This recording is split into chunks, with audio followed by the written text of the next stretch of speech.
Good afternoon. To establish a good flow of the event, everyone is reminded to observe the following house rules. Number one, everyone is expected to keep your audio on mute. And number two, put your questions or issues that you want to raise in the comment section and kindly wait for the host to acknowledge your concerns. Thank you.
Good afternoon, everyone. The Sparta online webinar with the theme Power of Trends Harnessing the Power of Statistical Analysis and Modeling will start in 1 minute.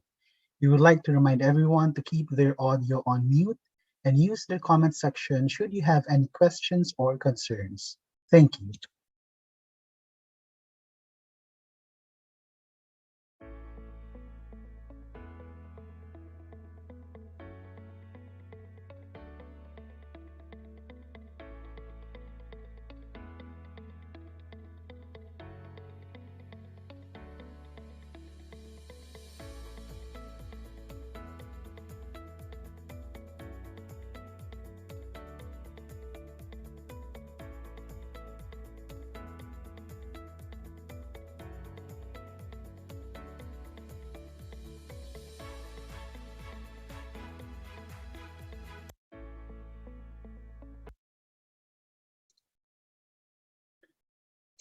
Let's put ourselves in the loving presence of the Lord as we start our event with an opening prayer to be followed by the singing of the Philippine National Anthem.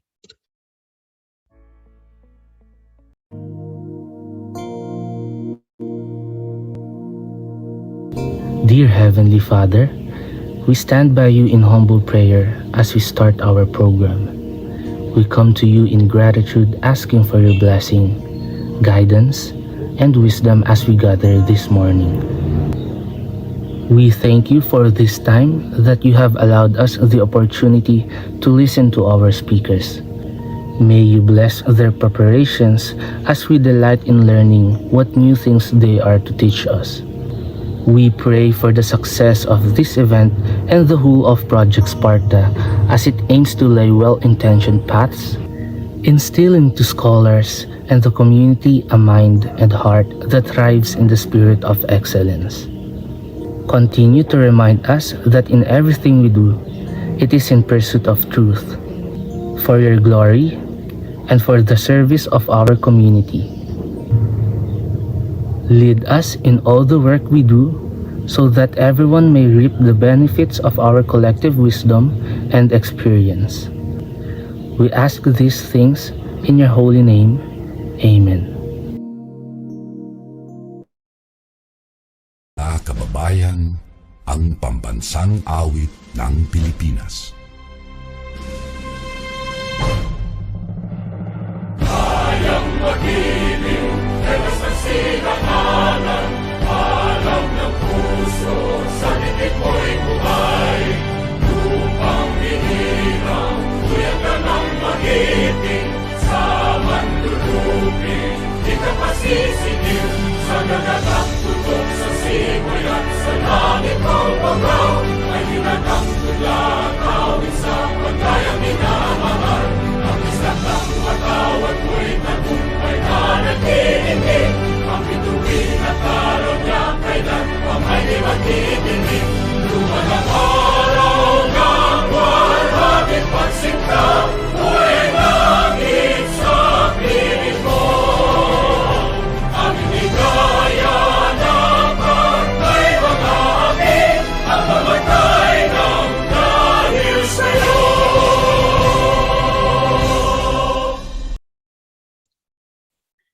Ladies and gentlemen, welcome to the SPARTA online webinar with the theme Power of Trends, Harnessing the Power of Statistical Analysis and Modeling, with our host, Ms. Roxy Makasayat, Marketing Component Lead of Project SPARTA.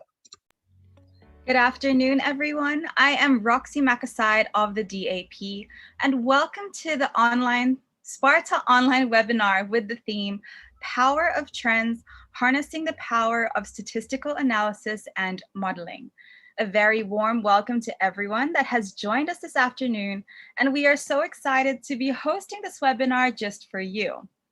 We are streaming through Project SPARTA's Facebook page, Project SPARTA PH, and YouTube channel. When you get the chance, please don't forget to like and share. So today's event is Project SPARTA's second webinar. The first one was titled Keeping Up with the Data Revolution, a discussion on data preparation, visualization, and data storytelling. For today's event, as the title mentioned, we are going to talk Recording in progress. We are going to talk about statistical analysis and modeling. So many big words, and it does look like an intimidating topic. So before we begin our event today, I want to hear from you. Whether you are inside the Zoom room or watching through our live stream platforms, I invite you to go to www.menti.com and enter the code 18110198. Again, please go to www.menti.com and use the code 18110198. Once you are in, please enter all the words that come to mind when you hear statistical analysis and modeling. So no cheating, no Googling, just the first words or even phrases that come to mind. So we'll give you a few seconds to get your words into the cloud.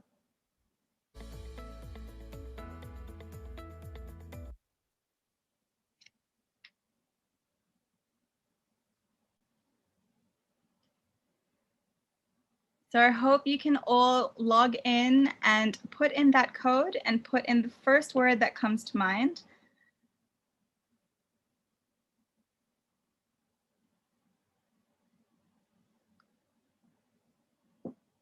There's a lot of interesting words there.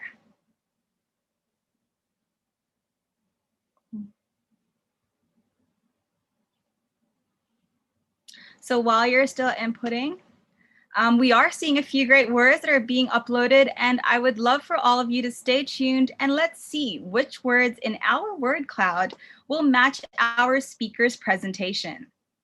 So for now, to officially open this event, Please help me as I welcome the DAP Vice President and SPARTA Project Lead, Dr. Alan S. Cajes. Thank you, Roxy. Hello, everyone. Magandang hapon po sa ating lahat. It is with great pleasure that I welcome our guest speakers, Mr. Raymond Freth Lagria, Assistant Professor in the Department of Industrial Engineering and Operations Research, University of the Philippines, Diliman. Ms. Frances Claire Taiko, Managing Consultant and Head of Research and Analytics, Serolytics Research Services, and Ms. Glenda Dorcas Sakbibit, Supervising Science Research Specialist of the Department of Science and Technology, PSHERD's Human Resource and Institution Development Division. I would also like to extend a warm welcome to the SPARTA project team, our partners, and our participants who have decided to join us on this lovely afternoon. There is no denying how data grows to be a bigger part of our lives. We have a role to take this opportunity and use it to help our respective organizations to overcome hurdles and achieve organizational effectiveness and efficiency. As Robert Cailliau, one of the developers of the World Wide Web, said, when we have all data online, it will be great for humanity. It is a prerequisite to solving many problems that humankind faces, quote unquote. And so we are very excited to host another event that aims to enrich everyone's insights and knowledge on data science and analytics, or DSA.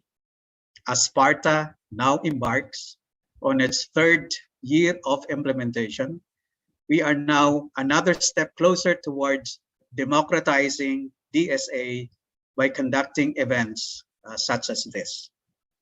As we hold this webinar, we hope that your learnings here will help you in putting forward relevant and meaningful contributions that will benefit your organizations, our communities, and our country. This event will present the importance of statistical analysis and modeling by discussing the different techniques and tools such as Excel, SQL, and Python. We want to emphasize that trend analysis is a powerful method that can help in making well-informed decisions or evidence-based decisions and gleaning new opportunities. The insights gathered can be applied in a multitude of ways, such as cost reduction options, where businesses employ faster and better decision-making and tailor fit or customize their services to their target market or customers or clients. These trends are also beneficial in providing efficient means to react, respond, and fight against COVID-19. Epidemic indicators are able to monitor the number of cases after community quarantines. Decision makers can also produce justified and informed decisions objectively through DSA, ensuring proper management during these troubled and difficult times. And so, as we aim for greater productivity, we encourage you all to seize this learning opportunity. We are confident that through this webinar, you will discover fresh ideas and a newfound energy to expand your knowledge. We look forward to your innovative ideas and contributions. May you develop interventions that can help solve the problems of our society. Thank you, and let us all continue to work together to achieve our goal of a data-driven Pilipinas. Maraming salamat po at magandang hapon sa ating lahat.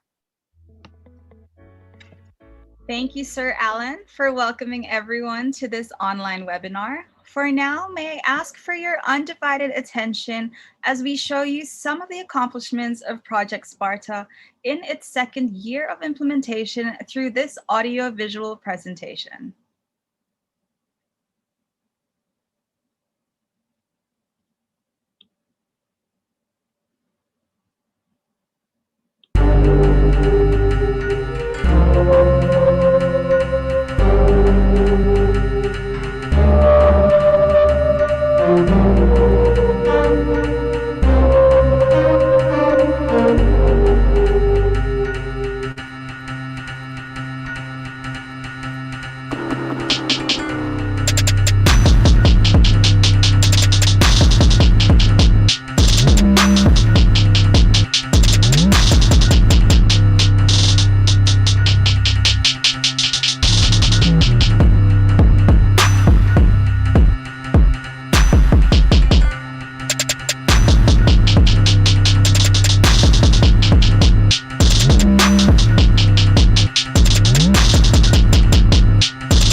Project Sparta has accomplished a lot in its first 2 years and is well on its way to achieving more in the coming year. Everything you saw in the video would not have been possible without the help and support of our partner organizations. And to kick off this event for today, let's have our first speaker. He is one of Project Sparta's subject matter experts. He is an assistant professor from the University of the Philippines, Diliman, Department of Industrial Engineering and Operations Research, where he also got his bachelor's and master's degree. He is currently engaged as a developer and database admin for UP Diliman's HR management system, and also works as a project manager for UP Diliman's University Transactions Automated Kit, UP UTAK. He specializes in the areas of survey operations management, business analytics applications, data warehousing, information systems, decision support systems, and discrete event simulation. To tell us what statistical analysis and modeling is, please give a virtual round of applause to Mr. Raymond Freth A. Lagria. Hello, good afternoon. Can you hear me, Roxy? Yes, we can. Thank you. Okay, sige. So let me just share first.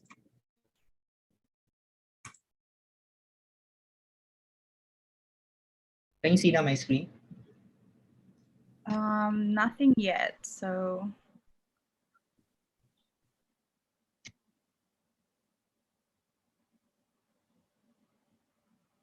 Let me reshare again.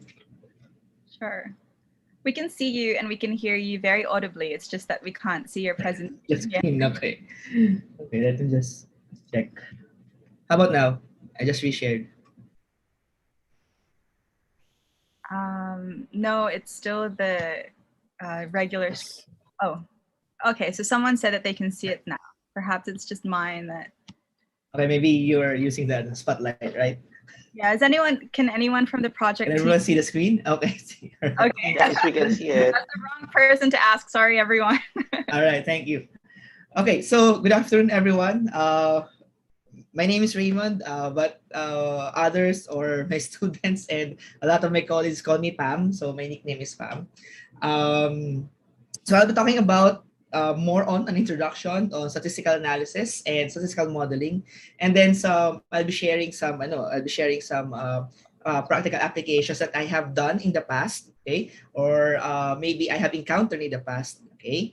So let me just do some disclaimer first, no. So in the formal subject like statistics or statistics 101, okay, there are formal and technical definitions and methods used, okay, in statistical analysis. So you can go through the problem first, for instance, and then you do some hypothesis testing, okay. So there's really a formal way to do that, similar to the engineering method, okay, or to the scientific method, okay.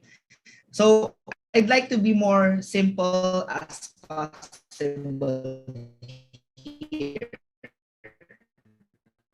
Okay, so I'd like to also to note some siguro mga flaws, okay, that other analysts are doing in terms of doing statistical analysis. Okay, so as I've said earlier, there would only be two parts of my talk here. And I'd like to apologize. I'm not really sure if everyone here has already has experience in statistics in the past, or you have substantial experience. Okay, so I'm going to start with some definitions first, okay, and then later on share more on projects that I have done in the past. Or sorry, can you hear me? Can you still hear me? Hi, yeah, it was a bit laggy for a minute, but you're okay now. Okay, thank you. Okay, just let me know, no, so that I can pause. Maybe it's my internet. Okay. Okay. So one of the things that I'm going to share would be my my experiences in projects that I've done or some research. Okay. Okay. So let me start with definitions of two types of data. Okay. So this is really important in statistical analysis. Okay. So quantitative data represents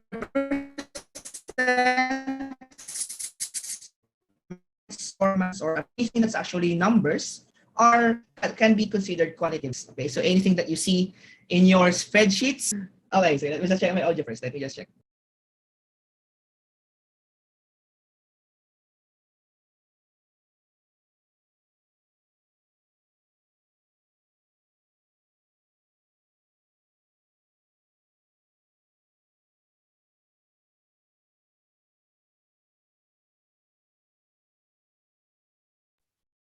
Hello, can you hear me now? Hello? Hi. Yes, we can hear you. Perhaps maybe just turn off the camera for your presentation, if that's okay. Yeah. How My- about the audio? Is it okay now? Yeah, the audio is perfectly fine. I think Okay. just having trouble with the video as well. All right. Thank you. Sorry for that. Okay, so where were we? So quantitative data. So anything that is that are numbers can be considered as quantitative data. Okay, and then we have qualitative data and other people call them. So quantitative data, quantitative will say ordinal may number, they may be sometimes number, but can still be considered as ordinal because they cannot be added. For instance, no, you cannot add rank number 1 to rank number 2. Okay, sorry about that. I'm not sure about my internet. Hi, sir. Maybe we could recommend to switch off your video for your presentation and then just use your audio with your slide deck. Perhaps we can try that if that would help.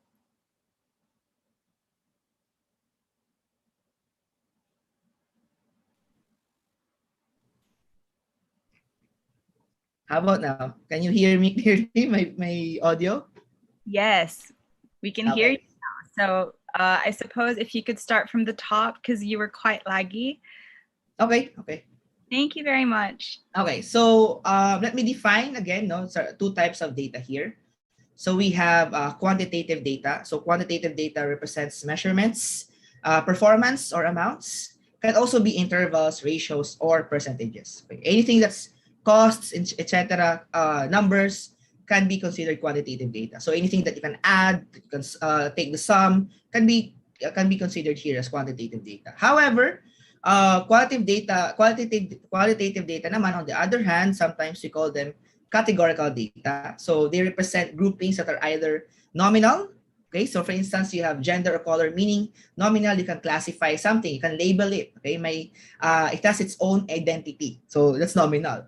It can also be ordinal, meaning you have an order. So let's say you have rank 1, 2, 3. So rank 1, 2, and 3 cannot be added because it's not really practical to add the ranks, right? So we call them ordinal. Okay, so that's how we can distinguish these two major types of data. Okay, but that does not mean that we cannot perform statistical analysis on qualitative data, where in fact we can actually get the counts or frequency of qualitative data, and then we can use that later on in our statistical analysis. Okay, sometimes it's based on experience, based on siguro I'm going to use the term discarte, how you will make most use out of your data to perform statistical analysis. Okay, later I will define formally what statistical analysis means. Okay, so just some examples of quantitative and then qualitative data. So you have under quantitative data, we have age, height, weight, income, etc. Right? Your grades, your counts of something can now be considered as quantitative data. So if you have, let's say, how many are male, how many are female. Okay, so being a male and then being a female can be qualitative, but you can count them, and then they become quantitative data. So sometimes you can just transform them to become quantitative. Okay, and whereas for qualitative data, you have your marital status, gender, religion, region, country, method of treatment, subjects, etc. So all of those are having labels, having classes, can be considered qualitative data. Okay, but then again, as I've said earlier, by getting the counts or frequencies of this qualitative data can be considered quantitative already. Okay, so let me medyo formally define statistical analysis. Okay, so statistical analysis investigates quantitative data. It is also the science of collecting data and uncovering patterns and trends. Okay, so it includes the collection of the data. Okay, because part of collecting the data in a statistical analysis is also knowing what factors or what variables are needed later on in your analysis. Okay, so what does this mean? So you need to know about something on the domain that you're going to collect. So for instance, if you're doing to apply it in businesses, customer data, population data, crops data, farm data. So you need to know first how it works, okay, or how the data are, how the data behaves in it, or maybe just the attributes or characteristics of the data. So you should know ano ba yung mga columns na meron sila, okay? Ano ba yung usual na data na meron, performance data that we have, amount data or cost data. So you should know something about the domain. You might not be the expert in that domain, okay? But later on, you'll be the expert in the data, okay? So it's also the science of collecting data and uncovering the patterns and trends. So I have two definitions here. And in these two definitions, it talks about patterns, okay? Patterns and then trends. So statistical analysis is really just statistics. If you have taken statistics subject in the past, doing statistics is actually just can be considered now statistical analysis. Okay, so it's used by scientists, governments, businesses, and other types of organizations. Okay, engineers use a lot of statistics because they need to test all of their data before all of their products go into production. So for instance, for the industrial engineer, it needs to test all of those quality assurance tests, and quality assurance tests use statistics, okay, before their products need to be produced for the masses, okay? So sa ano naman, sa electrical engineering or sa telecommunications engineering, they need to use some statistics to test their data also, their products also, okay? So a lot more, okay? In statistical analysis, the tools that we use here, we have specifying of your hypothesis, do your research design, do some sampling, okay, and sampling procedure, and then ANOVA, okay. However, I'd like also to emphasize that in statistical analysis, it involves data validation, okay. So if without data validation, then that's just application of some formula or some analysis that we did not that we are not confident in, okay? Kasi there are some, this is the point that I'm going to make. There are some analysts that are doing some statistical analysis, but they do not do some data validation. Then that's incomplete, okay? So it needs to be fine-tuned, okay, before you can actually move it into modeling, for instance, or implementing your solutions, okay? So later on, if you have enrolled in SPARTA, you'll be knowing some, there's a really big procedure or a framework that you can follow to be able to do a formal. Okay, so some of we have businesses, manufacturing, researchers. Okay, so the academe and then the researchers are also using statistical analysis. Okay. Okay, sige, sorry, I cannot. To be honest, I think it's just my internet, so I'm not really sure if I can do anything about it. So just let me know, so I can just pause. How about now? Yes, we can hear you, and it did lag for a bit, but it's okay now. Thank you. Okay. Sorry about that. I can't control my internet, guys. Let me just. We'll just let you know when it's lagging so that you can pause for a bit and then probably go back. Yeah. Just tell me that. Okay. All right. Okay. Thank you for that. Okay. So, and we have also have telecommunications companies and then governments use statistical analysis. Okay. So let me move forward to statistical modeling.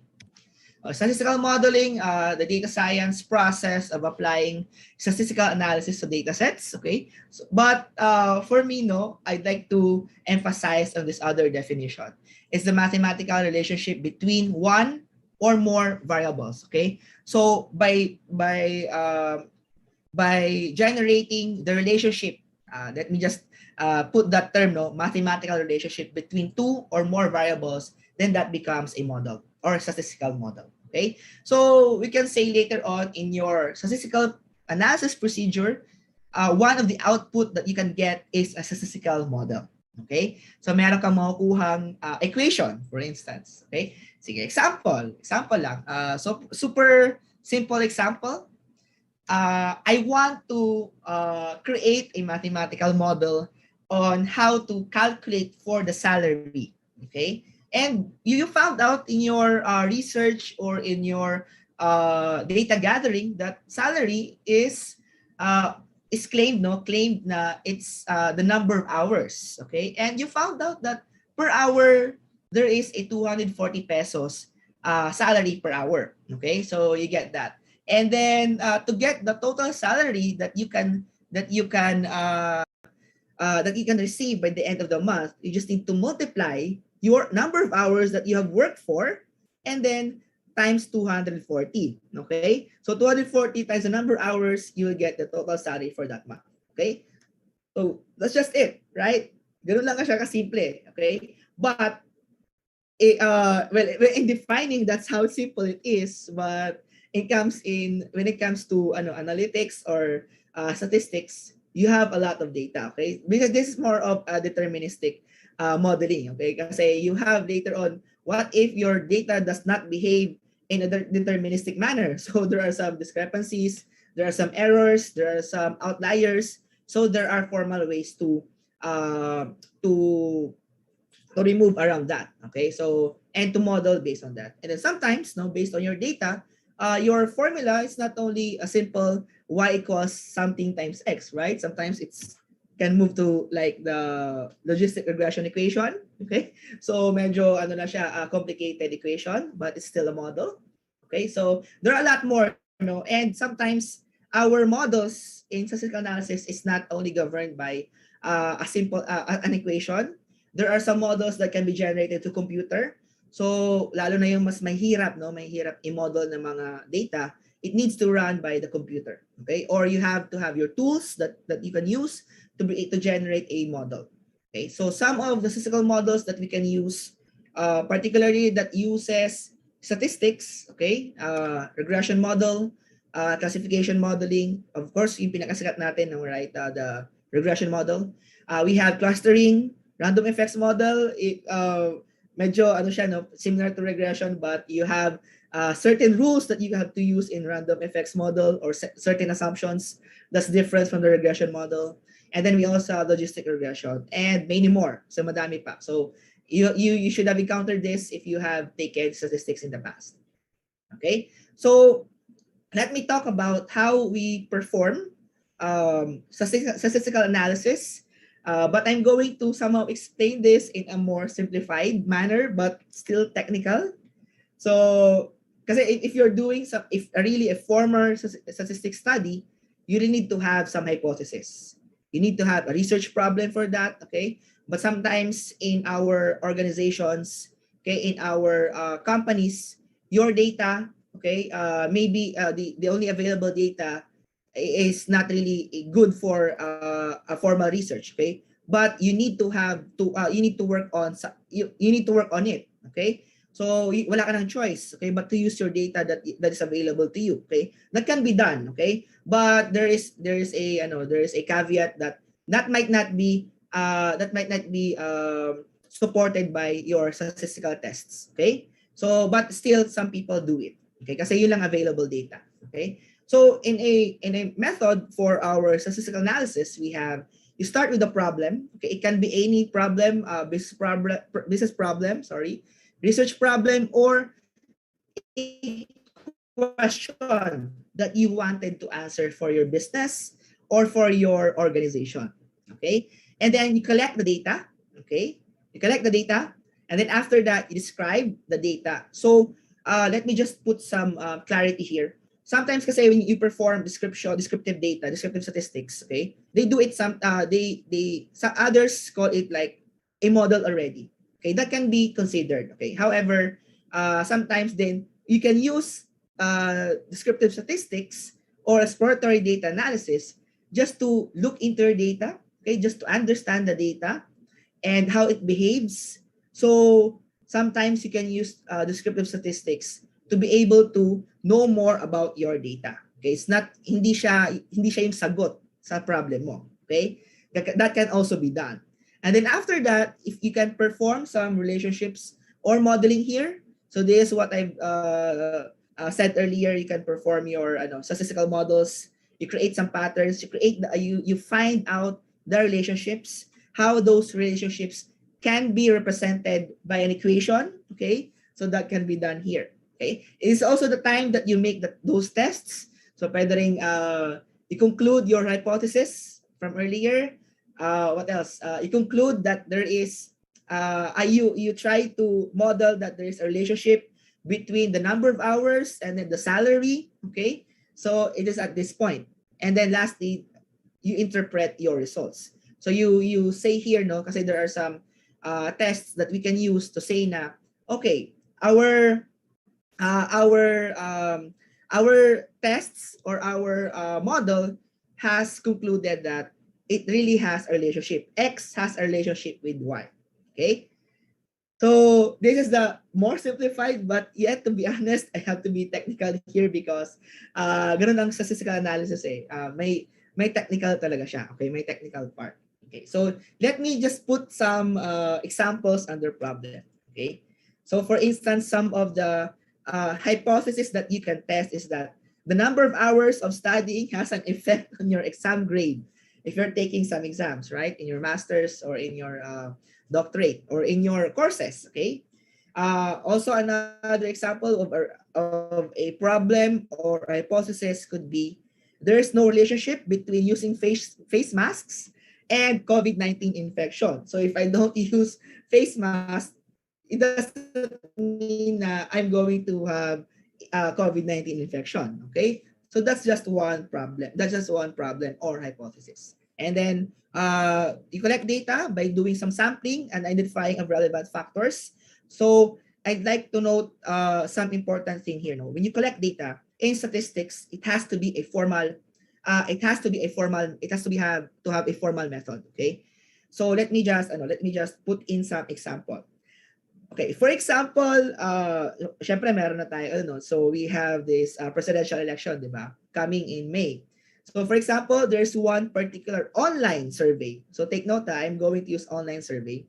Yes, for the question of the PDF copy, yes, you can distribute later. So the online survey was conducted in Facebook and in Twitter. And you being the one you conduct the survey, you were only able to distribute the survey to a certain group. So for instance, a Facebook group, you posted that in one group, but you did not publicize your survey. And in that one group, you know that it's only a group of people who are supporting one candidate, okay? Or majority of those people are supporting one candidate, okay? You administer the survey there, okay? Now, is that reliable? Definitely no, okay? So there are certain procedures or techniques for sampling, and that's part of statistical analysis. But the general idea is to make your samples representative of the population, okay? Population, let's say, kung ang lahat ng tao ay boboto sa Philippines, so dapat your samples is just a small group from the population should be representative of this population. So paano yun? Okay, is your online survey a reliable one? Of course, no. Okay, so it's really part of your statistical analysis. Okay, but I'd like also to note that in businesses, in organizations, sometimes we don't have the luxury of collecting the data anymore. Okay, what if you're only given 1,000 data points and then that's it? Okay, sometimes walang formal method. There's no formal method of something, and you have no choice but to work on your data. Then you can also do that. Okay, of course with that caveat nga na hindi natin siya nilagay sa tamang sampling. Okay? So you can attribute that to errors later on, but for a statistical analysis, in a formal statistical analysis method, you should have a sampling method. Okay? Okay, so yes, that's correct. So kung wala kang formal statistical method or sampling method, then you have a lower confidence level. Okay? So for example lang, no, so what would be a good way in representing the population statistics, diba? So for example, in the Philippines, we have 3 island groups. But I think lang, no, I'm not really sure how survey companies do it. I think they have 4 different categories. So you have Luzon, Visayas, Mindanao, and then Metro Manila. I think those are the 4 major groups. And then they collect the data based on those 4 major groups. So I think there are 400 each. Or 384 or 400 samples out of those 4 categories. Okay, and taking note, no, that there are different subcategories. For instance, the provinces, the regions, the culture. Take note the culture, the origins, the age groups, gender, and a lot more. So really, something is medyo ano rin siya, madugo rin siya in terms of how you perform that. Okay, how you perform sampling method for a valid data that you can use. Okay, so I hope that is clear. Hindi siya, hindi siya ganun kadali. Okay, so the next one, our step here is to summarize and explore your data. So you can use tables, charts, scatter plots, or simply statistics. By understanding your data, getting the mean, the average, the median, the mode, you can get the gist how your data works. Better if you have frequency distributions, probability distribution later on if you want, pwede. So meron ng question, bakit po 384 to 400? Actually 384 yung pag nasa 95% confidence interval, maging sample size mo would be 384. Okay? Rounded up ata yan, rounded up. Okay? And some they just make it 400 para you don't have extra, para 00 yung dulo, para 400. Okay? Okay, so the fourth one is you perform your modeling here. So this is a time that you can do some hypothesis testing kasi yung procedure hypothesis testing comes in here. You can also do some estimation. Nandito na papasok yung descriptive statistics. Okay, and then you can perform comparison statistics, regression tests, correlation tests. Dito siya papasok. So if you try to model a regression model, meron siyang ANOVA, right? So that's where that's the part where you tested that there is really some relationship between 2 variables. Okay? So kung nag-correlation lang tayo, then meron ka ring raw, 'di ba? May correlation factor tayo. Okay? So meron pa ring ginagawang tests here. So this is the time you make the model and then test if your model is valid. Okay? And then by the tests, after the tests have been done, then you just need to interpret your results. Okay? You can get some insights or conclude on your hypothesis. Okay? So if you look at it, to be honest, for me, it's a little bit technical if you're not taking the statistics subject. But if you have taken this, then it's a super simplified version. Okay? So let me just define before we go to the types of statistical analysis. So for me, analytics is just the utilization of organizational and sometimes external data to provide timely, accurate, high value, and actionable decisions. So it's a combination of math, statistics, science, and technology. Okay. In analytics, siguro this is how I look at it. You perform some exploratory data analysis or describe your data. And then at this point, your analytics must raise more questions about the data related to your problem. Okay? By raising more questions, mas na-enhance, mas na-enrich yung ginagawa nating modeling. You are able to match the appropriate model to your data. Okay? So this is where your statistical modeling comes in and then your testing comes in. Okay? So hindi pwede na mawala si statistical analysis or mawala din si analytics. Okay? So I hope that is clear. And also to be honest, there are some scenarios wherein statisticians are bullying analysts or the other way around. I'm not sure where that comes in, but for us, they need each other. Okay? Okay. So some different types of statistical analysis and then modeling. You have descriptive, diagnostic, predictive, and prescriptive. If you're going into SPARTA, this can actually be called descriptive analytics, diagnostic analytics, predictive analytics, and prescriptive analytics. So let me just go through each definition lang, and then I will be sharing similar projects that I have done catering to these types of statistical analysis, okay, or modeling.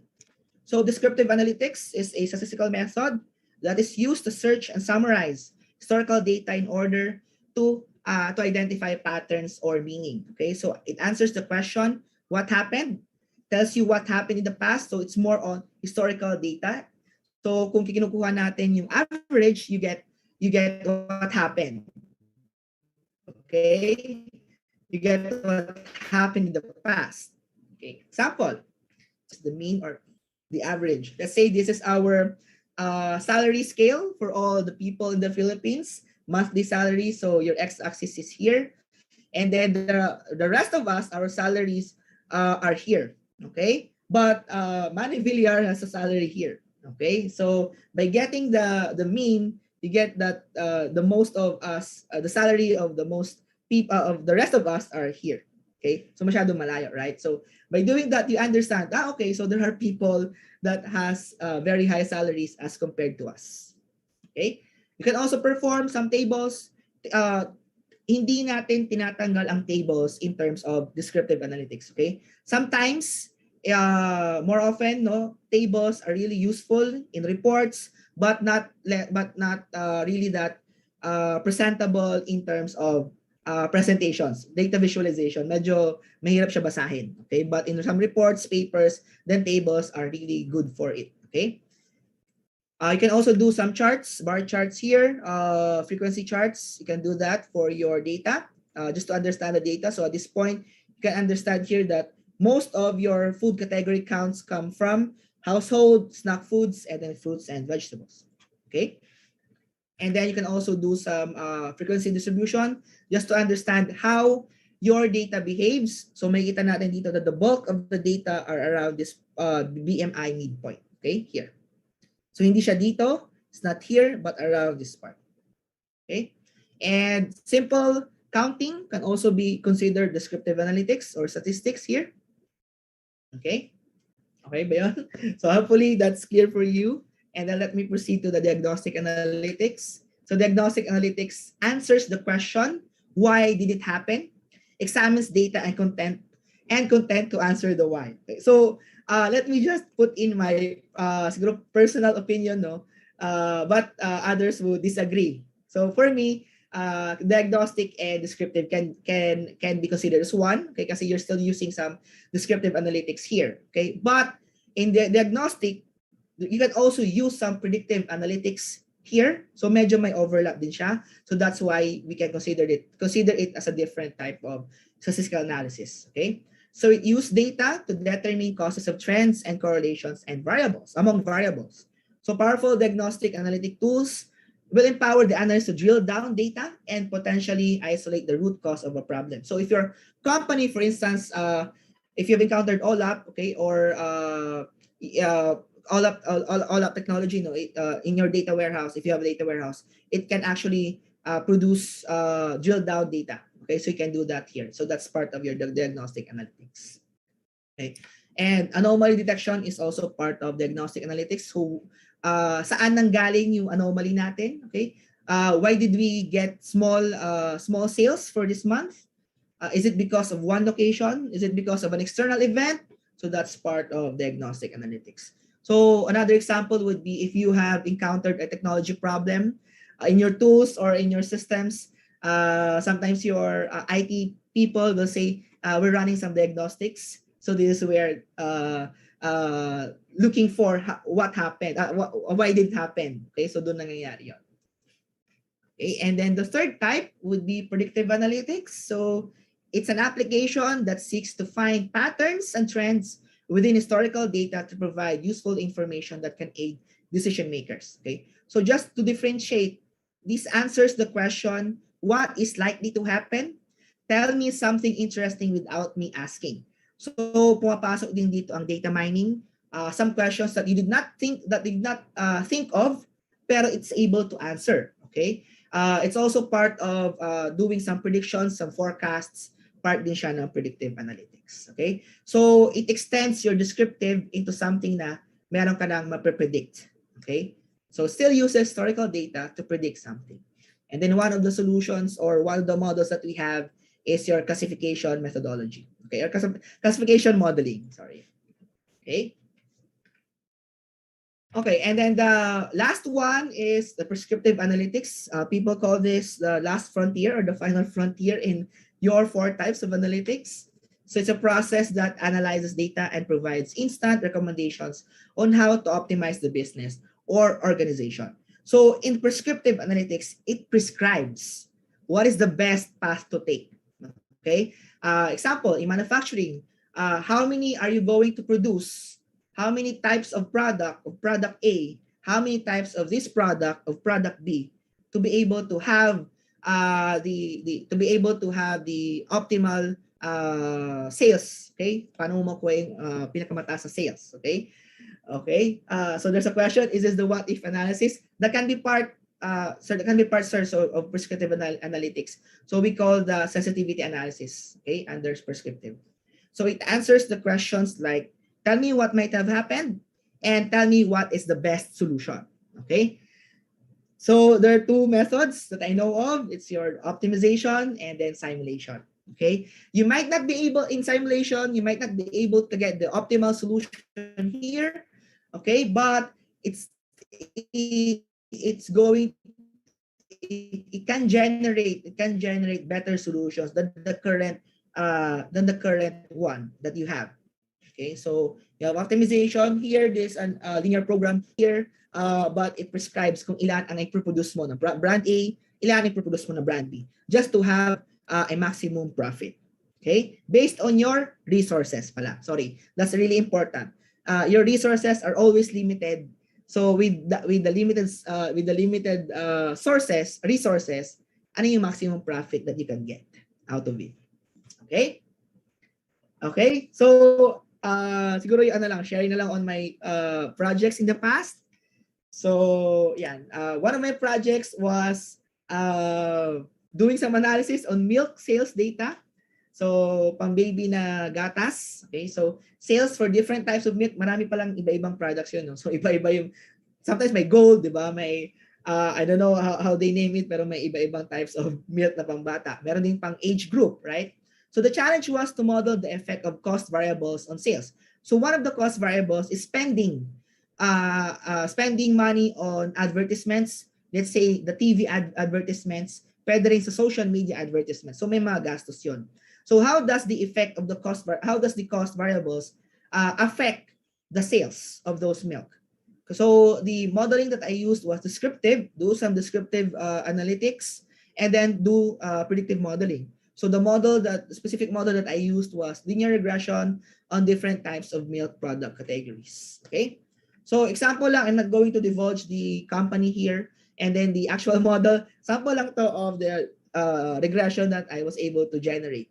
So you'd say you have this category of that product, the building block of that product is another variable that they have defined, and then a cost variable, and then the cost of the ads will generate the sales. Okay, so that's statistical modeling here. But I used linear regression. Multiple linear regression yung specific na tool. So hindi ako gumamit ng ibang types of regression. Only the linear one. Okay, and then another project that I did was utility consumer survey demand data. So if you know about utility products like electricity, water, energy, yun ang utility. Okay? So the challenge was to produce demand data statistics. So medyo madali lang to kasi it uses descriptive statistics. Okay? Pero madali siya in terms of how to do it. Okay? But what if your data has has more than 100,000 rows? So it becomes challenging. Okay? And then I also tried to predict future demand of that utility data. So I used descriptive and predictive analysis, and the models I've used was time series analysis and then regression analysis, and of course descriptive statistics. Okay, getting the mean, average, etc. Okay, Another project that this is not really a project, it's more of a research that I did, but I implemented it in one of my projects. Okay, so it's called employee record predictions. So there were a lot of 800, there were around 800,000 records for all employees. So the challenge was I needed to tag all 800,000 records on a specific class. Okay, kailangan matag ko siya if they are primary or secondary records. Okay, so I needed to migrate that within 2 weeks, but I had limited resources in terms of people, in terms of time, okay, and in terms of funding. Okay, so statistical modeling used was predictive analytics, and the specific model that I used was classification model. Okay, uh, the method, I needed to collect a certain percentage of data. I pre-processed it and then tag rows within the capacity. So I only had around 4 people tagging those percentage of data. Let's say I tagged around 100,000 rows, right? Yun muna, 100,000. And then I use that to predict the rest of the 700,000 rows. Okay, but I'm not going to divulge the certain percentage. Okay, you can explore on that later. Okay, and then nasa 85% accuracy. So the rest of the errors we needed to manually correct them. Okay, but 85% of them are correct. Okay, and then I also used statistical analysis and modeling. Sorry, mali po yung ano. Not this one, not this one. Sorry, this is the wrong slide. I edit that. So I also used statistical analysis in describing earthquake-related tweets. So I developed extraction system for earthquake-related tweets. So I just used the most common hashtags, which are earthquake PH, Fivox, DOST, Lindol, and then Fivox. Okay, so all those four, I use that to extract earthquake-related tweets. So every time there's an earthquake, people tend to tweet them. Okay, ramdam mo ba, di ba? So pero may hashtag na earthquake PH. Okay, so specifically, the development use programming languages, so PHP, ano pa ba? Of course, API from Twitter. And then I just created a web interface for this. May funding to, but it was really limited, so hindi ganun kaganda yung web page. I'm looking for improving this. And then ang statistical analysis that I've used is just a descriptive analytics or descriptive analysis here. Okay? So, yan. Consistent naman based on what I have gathered. If there's a major earthquake, then this racks up. So, dumadami yung green dito. Okay? And pag dumadami, ibig sabihin may earthquake na nangyari. Okay? And what I've found out in the past 4 major earthquakes, mas mabilis mag-tweet si tao kaysa mag-release ng news yung mga major news websites natin or news media natin. Okay? In about ilang 1 minute siguro maximum and some seconds minimum. Okay? And then, what about prescriptive? So in this prescriptive example, this is not really my research, but this is one of the research that one of my colleagues has done in the past. Medyo matagal na, but the challenge was to find the best locations where the CCTV cameras can be placed so that there are minimal blind spots in the area or in the floor. Okay, so prescriptive analytics na ginamit, optimization. I think the model that they have used is linear programming. Okay. And specifically for me and personally, these are the tools that I have been using to create those models. Okay, so do some statistical analysis. I use R, Python, specifically Spider and Jupyter, and then Excel. Don't forget, Excel is very useful. And for me, it's personally again, it's a lot faster. No, kapag maliit lang naman ang data natin, you can use Excel, and then you have Postgres here, and then Tableau, and then Power BI. Okay, so but yung top 3 ko would be R, Python, and then Excel. Never wag nating kakalimutan si Excel. Sobrang useful pa rin ni Excel. Okay? So that's it. Sorry, I think sorry for the inconvenience of my internet. To be honest, I really can't control it anymore. And I think I've extended a little bit, so apologies for that. I can answer questions later. Okay, thank you so much for that informative presentation. And thank you for simplifying to some extent a very loaded subject. So I'm sure madami silang natutunan, pati ako. And for those of you who would love to learn more from Mr. Lagria, you can find him teaching SP 802 and SP 703 in the data engineering and data scientist pathways. So before we move on with our program, we would like to award you with the Certificate of Appreciation. I think it'll come up on the screen, which reads, the Development Academy of the Philippines presents this Certificate of Appreciation to Mr. Raymond Freth A. Lagria for sharing his time and expertise as a resource speaker in the Smarter Philippines through data analytics, research and development, training and adoption online webinar with the theme Power of Trends, Harnessing the Power of Statistical Analysis and Modeling, held on 4th of February 2022 via Zoom Communications, signed by Dr. Alan S. Cajes, the Vice President and SPARTA Project Lead for the Development Academy of the Philippines. So thank you once again, Mr. Lagria. Could we ask everyone to please save your questions and clarifications? We will entertain those during the open forum later, or you can comment in the chat box and someone from the team will collect these for the question and answer portion. So for now, we will have a 5-minute break so that everyone can relax, recharge, and drink some water. So we'll put up a timer, I think, for 5 minutes, and we'll see you all again later.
Hindi, iba to.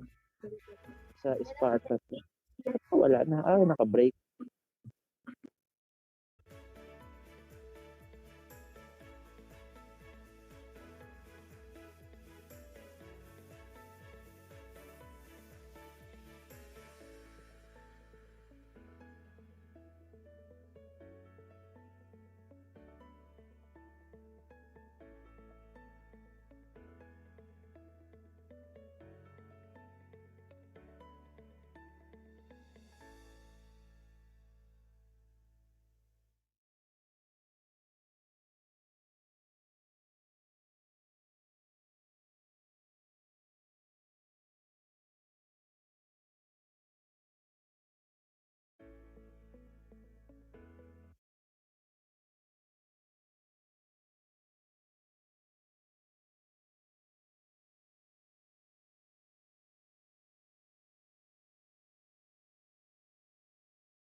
Hi, and welcome back, everyone. I hope you're all relaxed and ready for further discussions on statistical analysis and modeling, as we will now welcome our second speaker. She is also a subject matter expert of Project Sparta, a graduate of BS Statistics and MS Statistics from the University of the Philippines, Diliman. She is currently a managing consultant and head of research analytics for Seralytics Research Services and data scientist consultant for United Nations Development Program, Pintig Lab. Ladies and gentlemen, Ms. Frances Claire Taiko. Hi, good afternoon, everyone. So let me just share my screen so you can see my presentation. So earlier, Raymond took us through the different types of analytics and some examples of them. I will touch on them um, a little bit briefly, but I will focus on what are the approaches in the tools you can use for analytics. So here's what I will be discussing this afternoon. So I'll share with you what are the tools for data wrangling, for descriptive analysis, for predictive analytics, and then prescriptive analytics.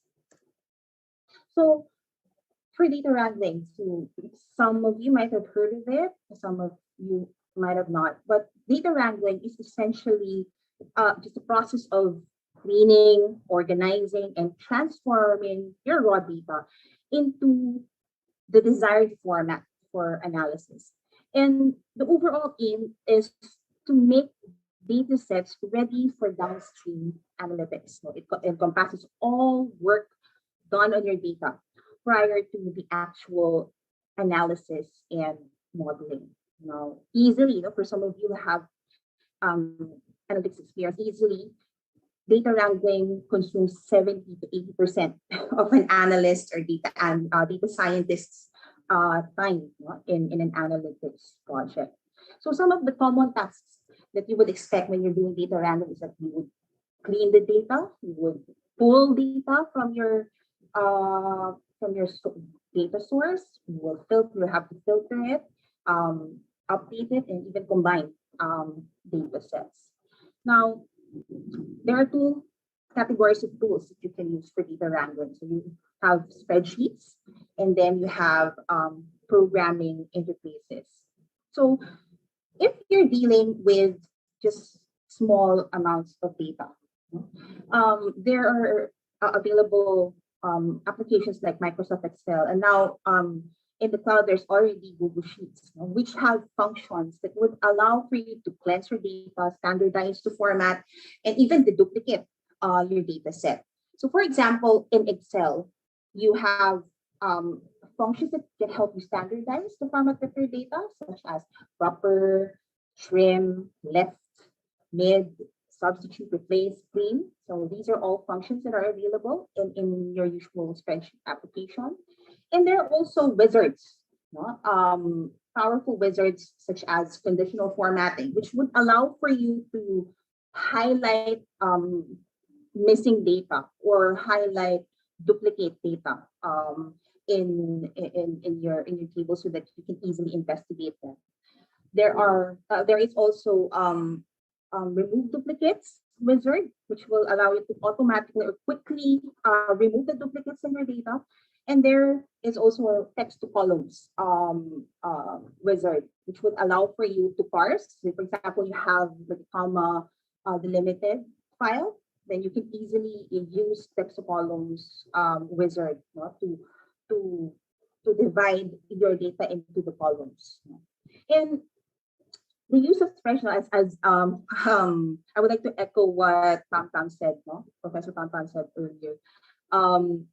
You cannot do we can't do without Excel. Actually, it's very valuable, especially for people who are not really programmers, or they're non-developers. So that's why still Excel or spreadsheets in general are still quite valuable, for the analytics practice. Now sometimes, especially with the era of big data, we're now dealing with massive databases. Now, Excel can only handle so much. If in fact, if you go as big as hundreds of thousands of rows, it will already be lagging already. If you try to apply certain functions or apply certain or use some of the wizards on your data set. So that's why there are available programming languages that you can leverage, to do or to deal or handle massive data sets. It's like the user in this programming interface do the tasks using coding, programming. So you would want to explore or use programming interfaces when you're dealing with big data, or you want to very quickly combine multiple data sets, or you want more data security. So some examples of these programming languages that you can use, which are also, by the way, being taught in SPARTA, so SQL, structured query language, and Python. Of course, R can also be used for data wrangling. But what I find is that specifically on data feature engineering, or data wrangling as a whole, if you're dealing with big data sets, it's more efficient to use SQL over Python or R. Python R, the advantage of using those is that they already have ready libraries that in that when you use them, to manipulate your data, you would only have to put in few statements and you'll be able to achieve the outcome. But the problem with that is that sometimes certain libraries are not optimized. So therefore, the running time is much longer than um, how long a SQL code will take to do the work. So those are the tools for data wrangling. Now, descriptive analytics, as Professor Pang mentioned earlier, it's all about answering the question, what happened to your process, or what happened to your business, what happened to a particular KPI as at the point in time. And the common techniques in descriptive analysis include looking at cross tabulation, inferential statistics, so testing hypothesis, and then of course data visualization. Now, with cross tabulations are simply data tables or frequency tables wherein you look at distributions of two or more variables simultaneously. Like in this example, we're looking at a cross tabulation from a transaction data, which summarizes the measures by region and payment. Now you will see here that it's now easier to identify or infer preferences of different regions or different areas in terms of the payment mode. For hypothesis testing or inferential statistics, as earlier mentioned, usually you'll have an hypothesis in advance when you formulate your research question. And here you want to test that hypothesis about your target population. But you test it on a small hypothesis testing is to determine whether there is enough evidence in favor of a certain belief or hypothesis about the characteristics or behavior of a wider population. Now, when indeed you're able to confirm that your hypothesis is significant or it's true, then you can now infer that that behavior applies to your target population. Now, in this particular example, we're looking at correlation. So we're trying to relate, okay, what are the measure of association among the different financial ratios here. And it is visualized in a heat map format. So you can see here, if you look at the cells highlighted in green, so those are significant relationships. So those are relationships that matter because they are big in terms of magnitude. So you would have an idea already of some idea of possible cause and effect. These are just candidates, but correlation does not equate to causality. You can also use hypothesis testing if you want to compare, for example, differences or similarities between two groups or two samples. So a t-test is a type of hypothesis testing that you can use to achieve this particular task. And lastly, so data visualization, for some analysts, and in fact, even those who are beginners in the practice of an analyst, data visualization is something big about big to them, no? And it's all about surfacing relationships or inferences about the data in using charts or graphs, no? Because humans, being humans, we are very visual, no? Visual people. It's easier for us to understand abstract concepts with with photos, with images. So data visualization, no, is a valuable descriptive analytics technique. So here are just some examples of graphs or charts you can use to describe particular insights. So for example, um, time series charts or line charts for describing trends, um, heat maps to this to describe relative weights, stack area charts to describe evolution or changes in composition over time, scatter plot for relationships, and histogram for distribution.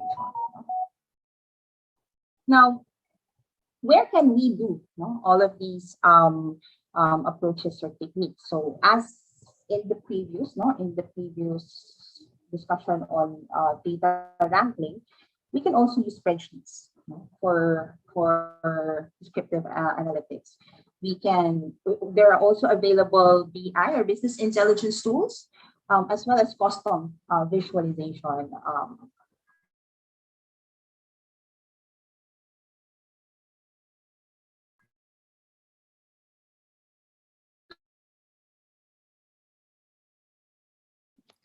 Hi, Miss Claire. I think you might have frozen. Could we just, Miss Claire, are you there?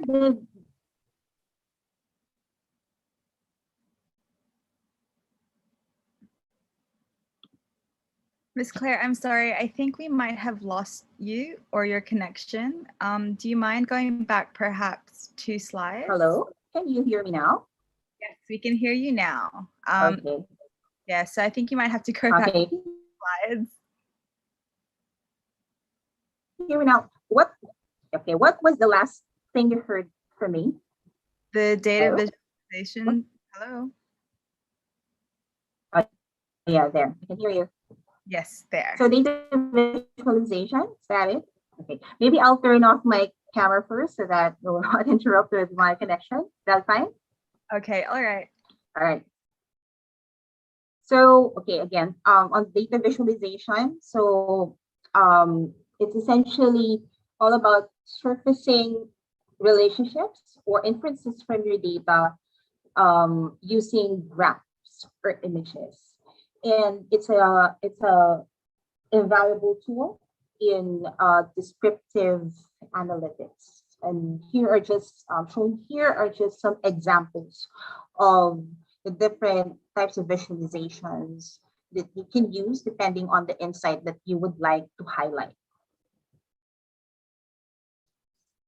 Now, where can we do these various techniques? No? In which tools? What tools can we use? So as before, we can also use spreadsheets for descriptive analytics. We do have BI or business intelligence tools, and we do have custom data visualization tools.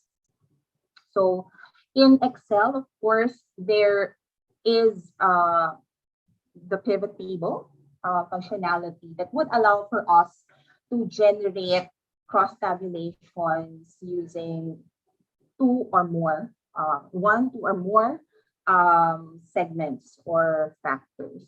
And we can also create different charts and perform statistical tests via the data analysis toolpath in Excel. And for your information, a lot of the functions, statistical functions, this cross tabulation, as well as the charting functionality in Excel are also available in Google Sheets. So if you don't have Microsoft Excel installed,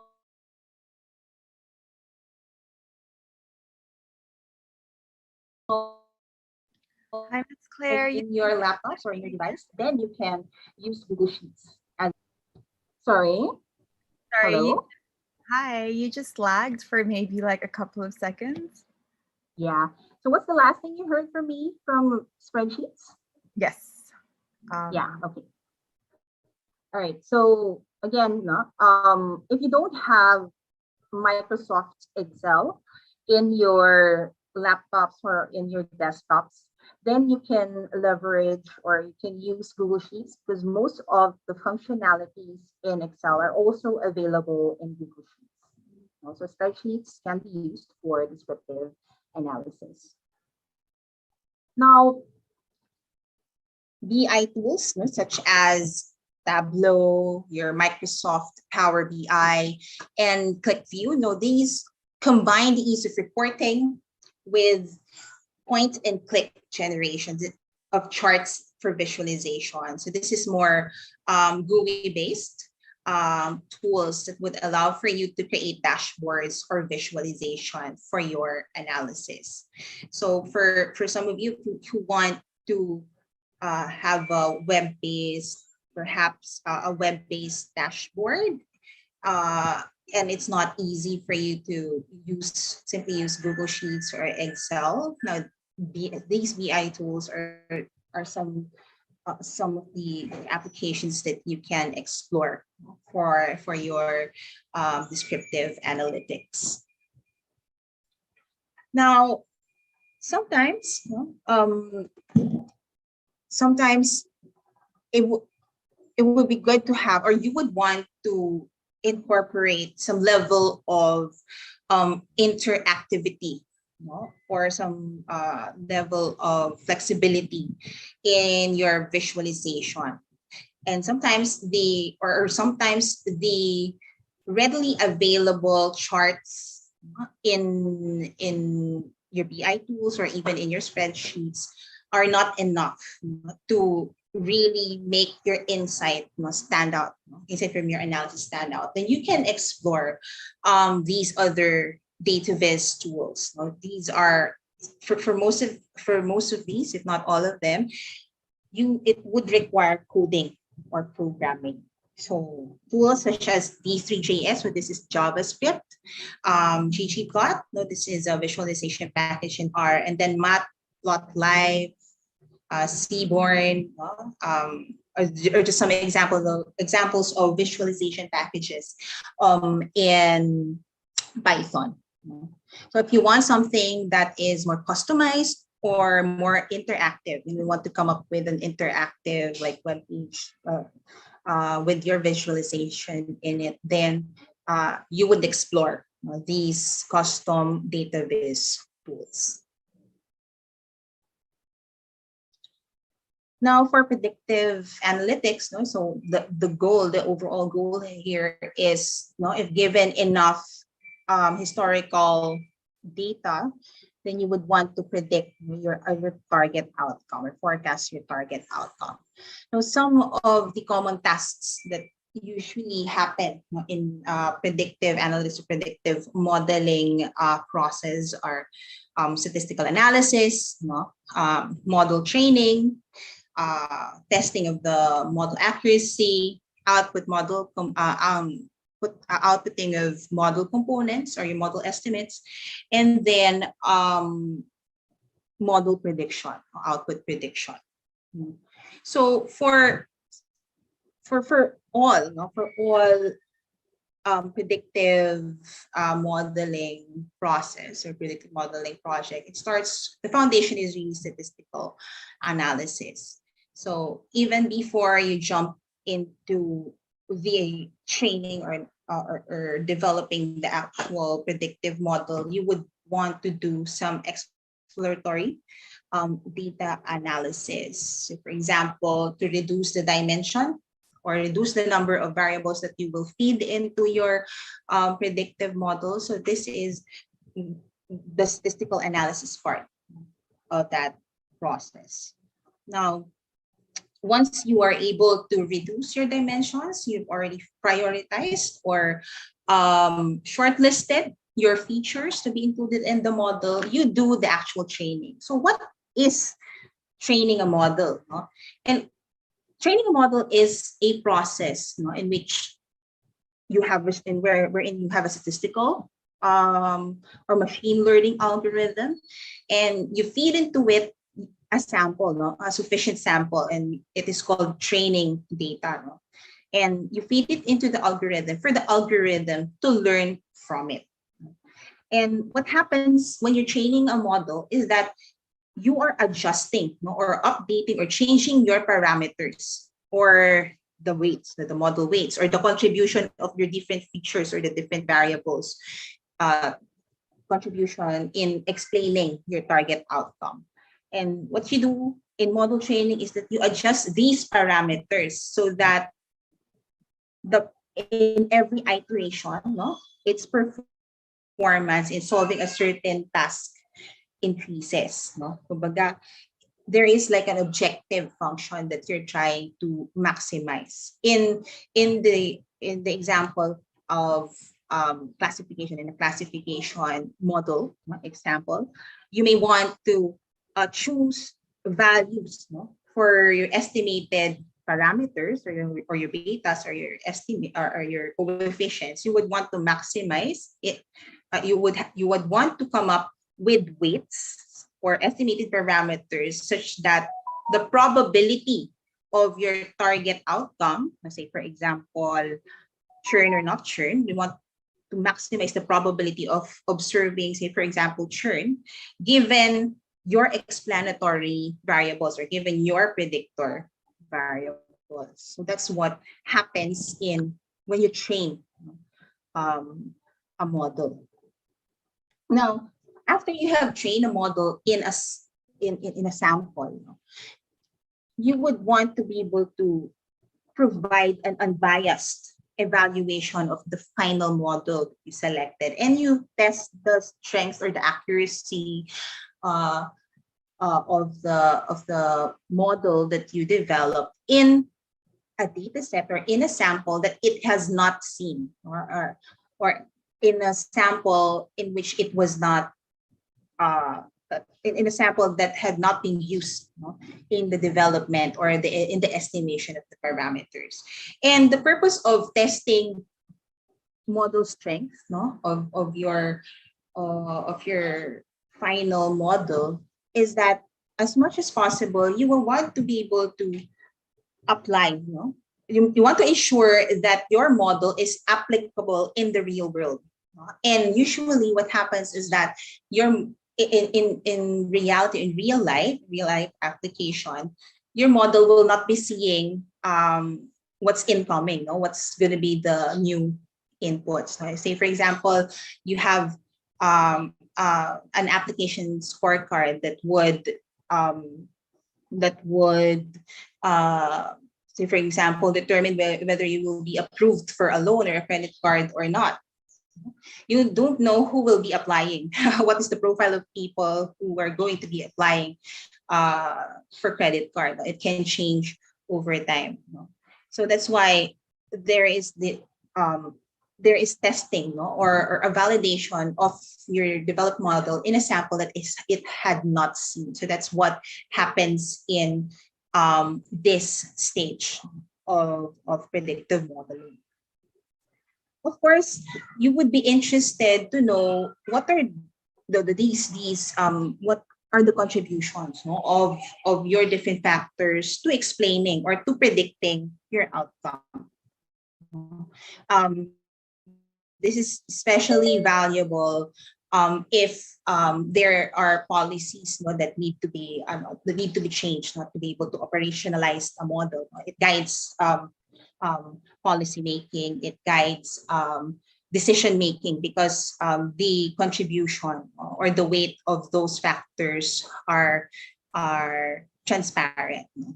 So usually this happens after you have already developed your model. You also have your model weights approved by your authorized signatories. Then lastly, the main objective of a predictive model is to predict, to be able to forecast or predict. so that it can help support decision making. So this is the last step, no, in the whole predictive modeling process. Now, what are the tools, no, available for predictive analytics? Again, spreadsheets, no, especially Excel. No, some of you may not be for some, they're not too confident about the power of spreadsheets or Excel in general.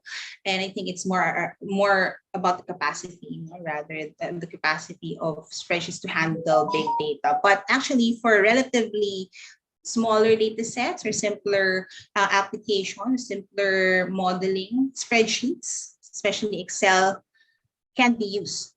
And you can leverage the data analysis tool pack, using, you can do regression in using the data analysis tool pack of Excel. And you also have solver if you want to do more customized predictive models in spreadsheets.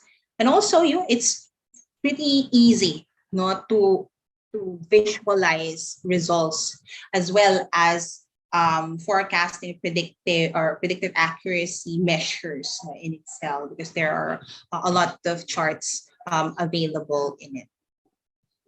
Now, if you're a non-programmer or a non-developer, but you have some understanding of statistics, but you just want something that is point and click and GUI based, so you can also explore statistical modeling workflow interfaces. So this allows for you to easily string together different predictive modeling tasks. So in Excel, it may be cumbersome to link one part of the process to the other. But in workflow type of tools, you can just simply drag one process or one step and link it to another.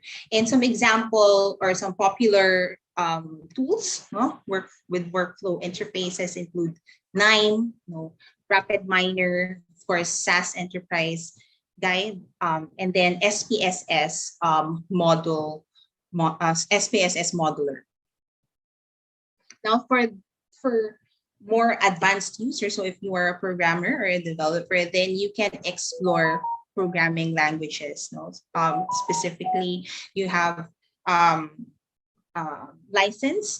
There are license tools and there are open source tools. Now, what programming interfaces allow for you to do is to have, it allows for you to have more customized. It allows for you to customize your algorithms or tweak the different libraries that's available in them. And some of the popular modeling, predictive modeling tools include SAS-based, the RStudio for R programming, and then Jupyter for Python programming, and then MATLAB.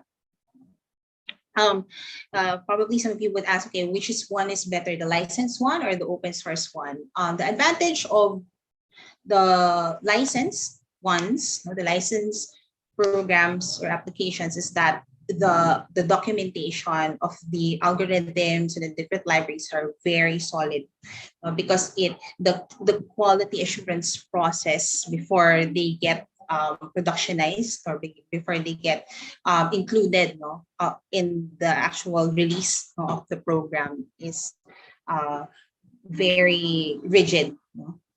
As compared with open source. Now, open source, of course, with license, it's not easy to get access to them. The likes of SAS, SPSS, it's not easy to. You'll need a license and you need to pay sometimes on a per user, or on a per installation basis. Whereas for open source, you can have the advantage, or you can have access to various algorithms, and they're free. And the quality assurance happens at the community level. So it is the people who create the libraries, who use the libraries. They're the ones who audit or review the different libraries. So that's all about programming interfaces. Now, lastly, for prescriptive analytics, as Professor Pam mentioned earlier, it's all about taking large amounts of data and hypothetical actions or situations and presents a series of possible outcomes. Now, it then shows you what paths could lead to these outcomes, and that includes the best possible path, to a desired destination. Now, there are two common approaches, in predictive analytics, so simulation and optimization. So for simulation, it's all about investigation of real-life phenomenon, process, or problem by evaluating different decisions, and comparing their outcomes. Someone mentioned this earlier, what if scenarios. So simulation allows companies, to test many what if scenarios. So what if modeling or what if scenarios actually fall under simulation modeling. Now, an example of this, would be like if you want to explore revenue outcomes for different combined levels of ad spends on TV or radio or newspaper. That's an example of simulation modeling. Now, for optimization, it is a process of finding the optimum value or the best value for one or more target variables by repeatedly changing one or more set of variables called constraints. Optimization is commonly used in situations when there are strong constraints. An example of this would be if you want to, say, for example, find if you want to find who to target among your customer segments that would maximize the profit, at the same time you will be within budget. So that's an example of an optimization problem. Now, what tools can you use for prescriptive analytics? So again, spreadsheets, quite powerful. You can do both simulation and optimization in spreadsheets. So there is an available what if module in Excel, and there is also a solver function in Excel, which would allow for you to do optimization problems. And as usual, you can visualize your results using Excel's charts. Now, if you have more complex optimizations and constraints to consider, then you would use programming languages, such as, again, SAS, Python, or MATLAB to do your simulation and optimization. Now, there are available large-scale applications that would that does specifically prescriptive analytics for certain industries rather. So an example of that would be Lianoso, or that's integrated software for data mining, business intelligence, analytics, and modeling for nonprofit. Profitect is another, AIMMS is another. These are industry or production grade systems already. So a lot of it's used for large scale simulation and optimization projects. So there, those are the different tools that you can use for analytics. I'll be happy to take your questions in the Q&A portion, and thank you. Thank you so much, Claire, for your presentation and sharing your knowledge with us. We've been very lucky to have you grace so many of our events since the beginning of SPARTA, so it's always a pleasure to see you. We would like to award you with this Certificate of Appreciation, which reads, the Development Academy of the Philippines presents this Certificate of Appreciation to Ms. Frances Claire Estaico for sharing her time and expertise as a resource speaker in the Smarter Philippines through Data Analytics Research Development, Training, and Adoption online webinar with the theme Power of Trends Harnessing the Power of Statistical Analysis and Modeling, held on the 4th of February 2022 via Zoom Communications, signed by Dr. Alan S. Cajes, Vice President and SPARTA Project Lead for the Development Academy of the Philippines. So there's another one for you to add to your collection. Thank you again, Ms. Claire. So before we give you the chance to ask our speakers your burning questions, and we do have quite a few, we would like to invite you to join our game, Sparta Ka na ba? So let's get our blood pumping and the brain working.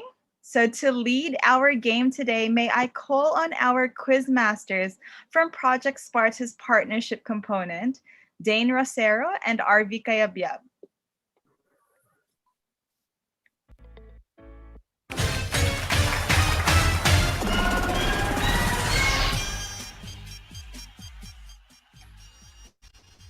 Thank you, Miss Roxy. Isang mapagpalang hapon sa ating lahat. Are you all excited to win special prizes from the Project Sparta? If you say so, just hit a like or heart emoticons for you to share with us your excitement. Ayan, all right. Seems like a lot of you are very excited, and so we are, because your activeness and interest is our motivation towards advocating this data-driven initiative. That's right. And we from Project Sparta are hoping that you had a good grasp about the earlier topics discussed, because we are about to assess your knowledge about them. Good afternoon, everyone. I am RV.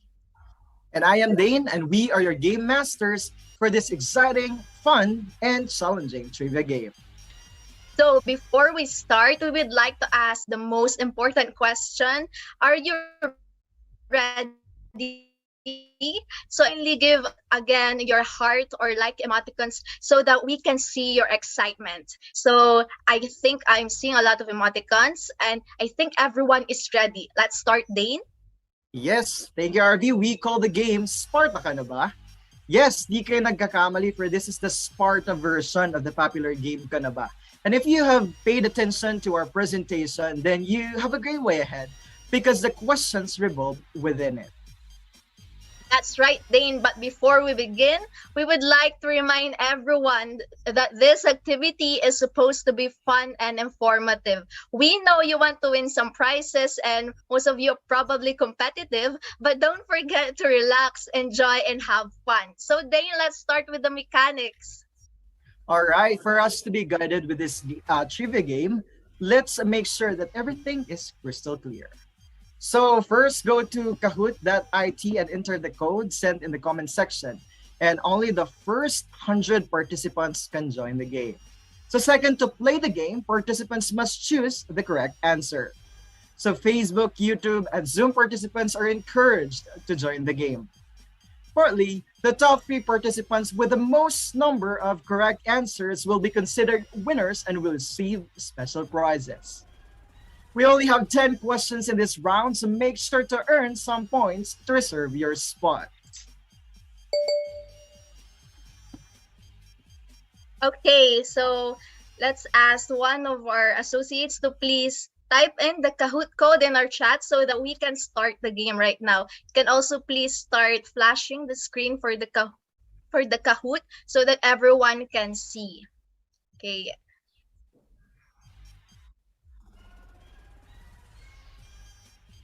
All right, for the most important question for this round, Sparta ka na ba? Okay, so here is the code. You can go to Kahoot IT and input the code shown in the screen. We have 4474327. You can also scan the QR code there, and it will redirect you to the site. All right, we have 30 participants who are expressing their interest to reserve one of the top-notching spot here, partner. Yes, and it seems that a lot of them are very excited for this game, just as our previous activities. Yes. and let's assess them, give them the avenue or a room for them to assess the level of knowledge or the terminologies they've grasped along the way. Yes, All so right, we we have can 80 see. participants. Yes, 83, 84. So we have 14 more to go before we close this game. All right, 89. Oh, bumaba pa. Ayun, only 7 spots left. So, sino kaya ang makakasali sa ating 100 na game challengers for this round? Ayan, only 1 spot left. We have 100 participants already. So let's start. Okay, Sparta ka na ba? So let's go with the first question. So true or false? So statistical analysis cannot be performed on qualitative data. Is that true or is that false? So again, we only have 10 seconds to answer this question. So the answer is false. Okay, so let's see who's the top scorer. We have Earl as the top scorer. Okay, next question, Dane. Yes, for the second question, true or false? Descriptive analytics tells us what happened. Is it a true or a false? Let's see who will top-notch this round. All right, the correct answer is true. And the top-notch for this round is, all right, it's Earl again. Okay, let's go to the third question. Next, charts can be used in diagnostic analysis. So is that true or is that false? Can you really use charts in diagnostic analysis? The answer is true. Of course, you can use charts. So who's the leading scorer? We have Ma. So Ma surpassed Earl as the leading scorer in this round. Next question. Yeah, let's go to the fourth challenge. True or false? Organizations do not need predictive analytics if the prescriptive analytics is already matured. Is it a true or a false? So it's my tricky to say at this moment. So let's refresh and top the best answer. So the answer is false. So let's see who got the top place. So it's Ma for this round, partner. So let's go on to the fifth question. Okay, next, analysts are not needed anymore since statisticians and data scientists exist in companies. So is that a true or is that a false?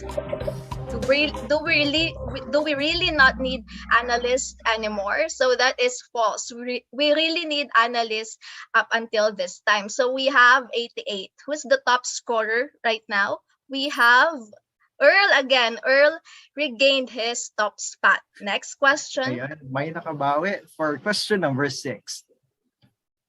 So the true or false? Excel can be used for data wrangling, descriptive, predictive, and prescriptive analytics. Is it a true or a false? May babawi ba ulit, partner? Let's see if Earl Baka can masulot reclaim na naman his yung spot. All right, the correct answer is true. So, marami-rami yung nakakuha ng tamang sagot. Yes, at nangunguna pa rin si Earl. Next question. So, in a simulation model, the best possible outcome determines as a recommended action to business decision makers. Is that a true or is that a false? Then, refresh, and top the correct answer. The answer is false. We only have 16 who got the right answer. Next question. Spreadsheets and business intelligence tools can be used by non-programmers and non-developers. Descriptive analytics. Is it a true or a false? Medyo mahaba yung tanong, no? Pero I'm sure yes, may tamang sagot dito. May makakatama. Ayan, 80 yung nakatama for this round. Galing naman talaga. Medyo nag-take note sila doon. yes. And now we have a new top scorer. We have Liam. Okay, next. Okay, so common types of predictive analytics are optimization and simulation. So are they really types of predictive analytics? The answer is false. So we only have 22 who got the correct answer. Yeah, let's go to our final question. And for us to determine the winners, that's true or false. Hypothesis testing is a common approach in predictive analytics.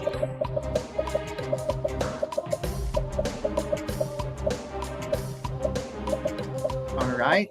And the correct answer is false. Only 15 got the right answer. So let's see who will receive our special prize from the Project Sparta. Top 3, TC.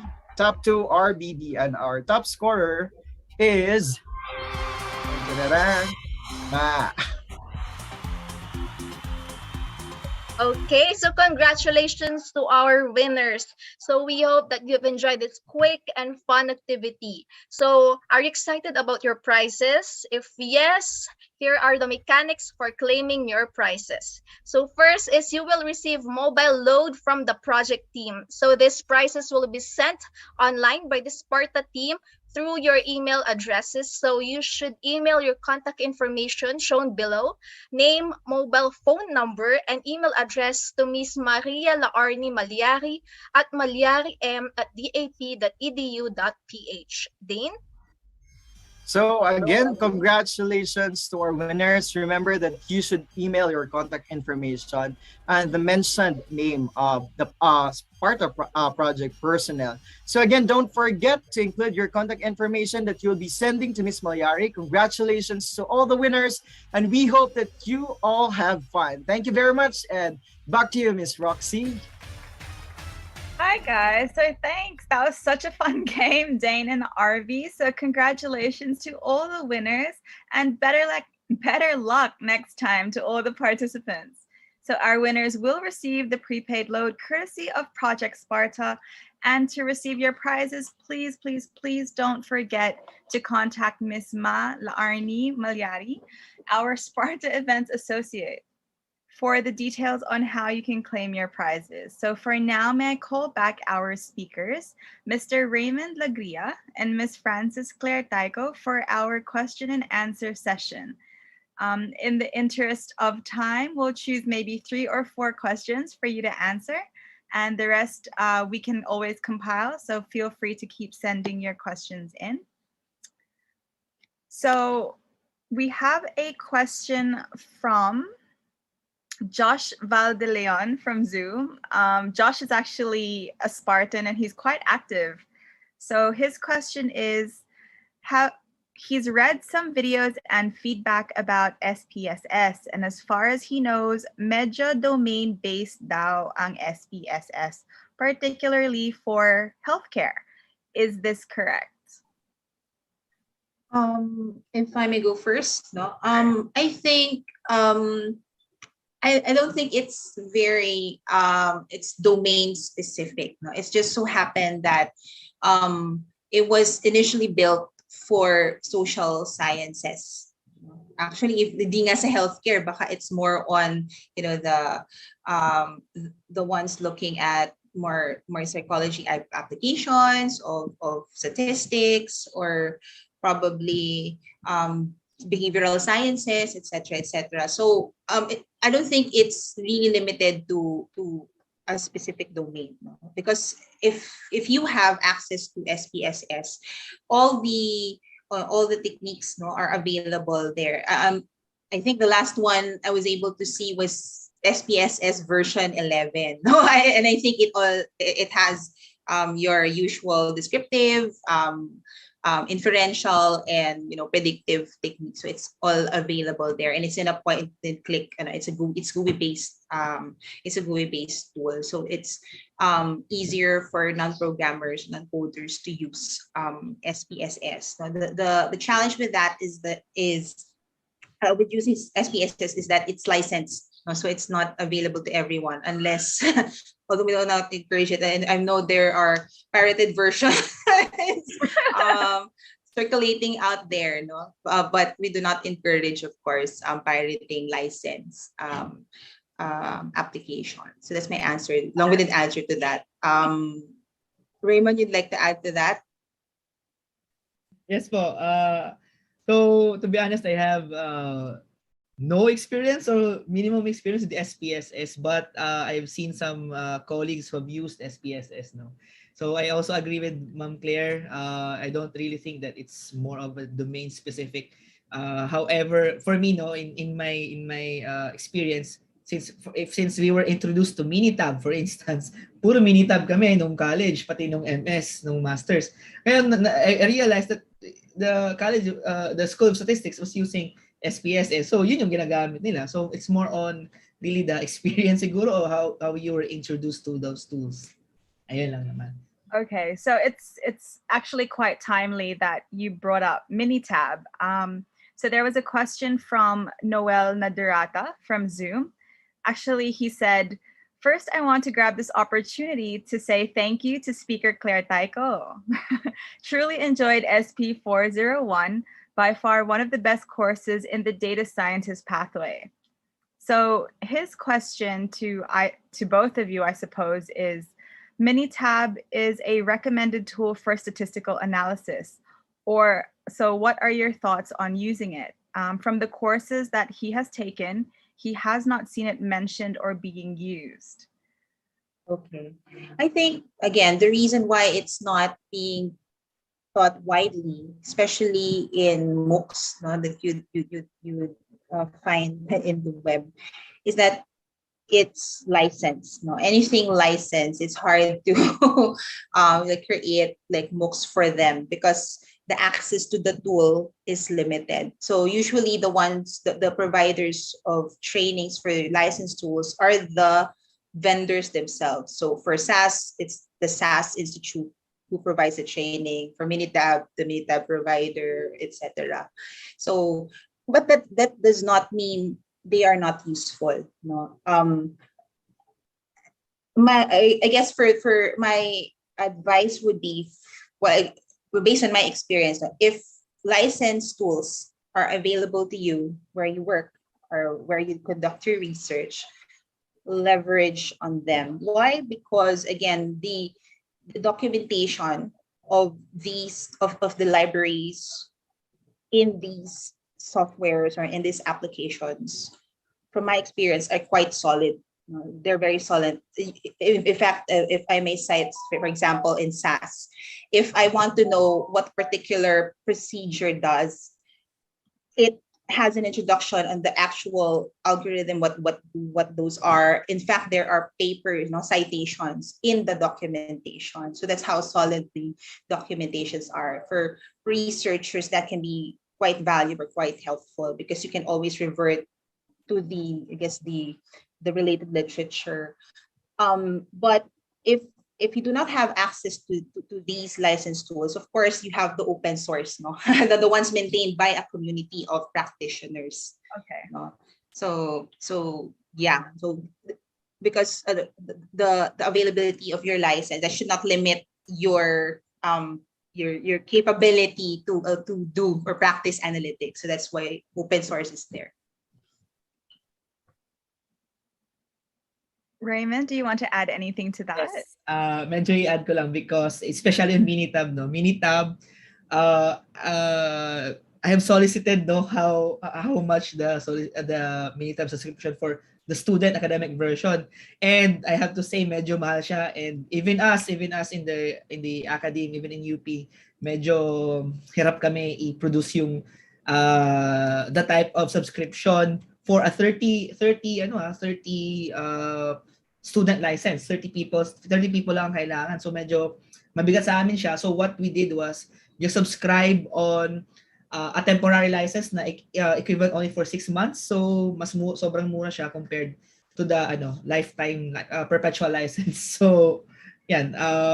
But yeah, we are not encouraging to use pirated ones, but there are out there. But in terms of usefulness, to be honest, mas plug in lang kasi si Minitab eh. So if you're going to plug in your data, and then you know how to use the buttons there, what specific tools that you're going to use, mabilis siya. Okay? As compared to using Excel for me. Yun.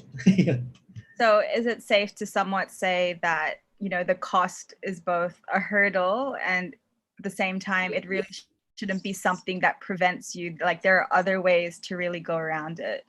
Yeah, I'm not going to go to the other side of your question, no, but it's really the cost. Kasi medyo mahal talaga siya. And I think in Minitab I think sa Australia yata yung pinakamalapit na nag-distribute, no.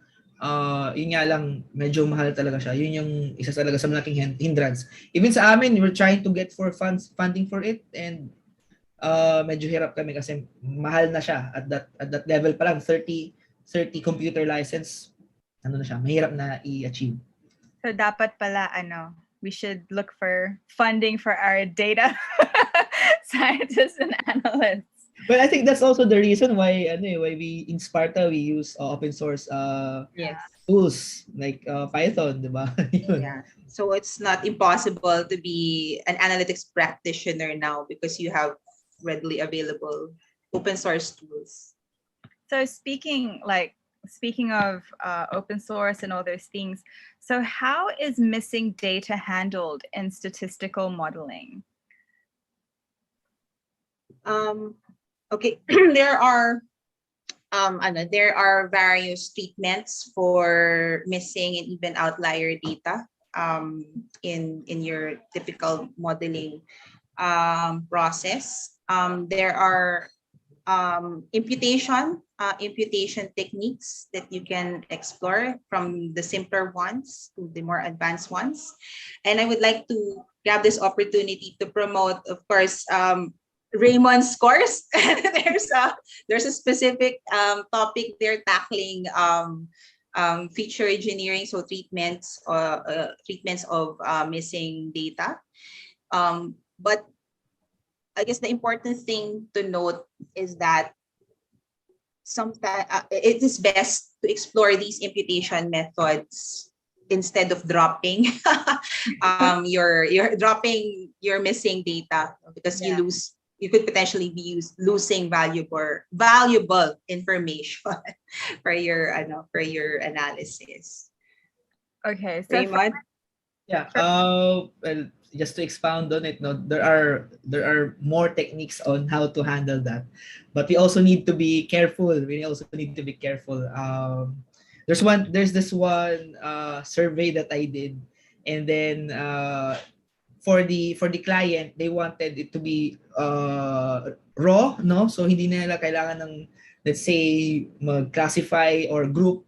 For those missing data, they needed an example of a method would be to group them onto another label. Let's say not applicable or no grouping, right? So they do not want it. They just leave it blank or null. So medyo ingat tayo. And usually the removal of the rows is actually a last resort. So mag-ingat tayo sa ganun.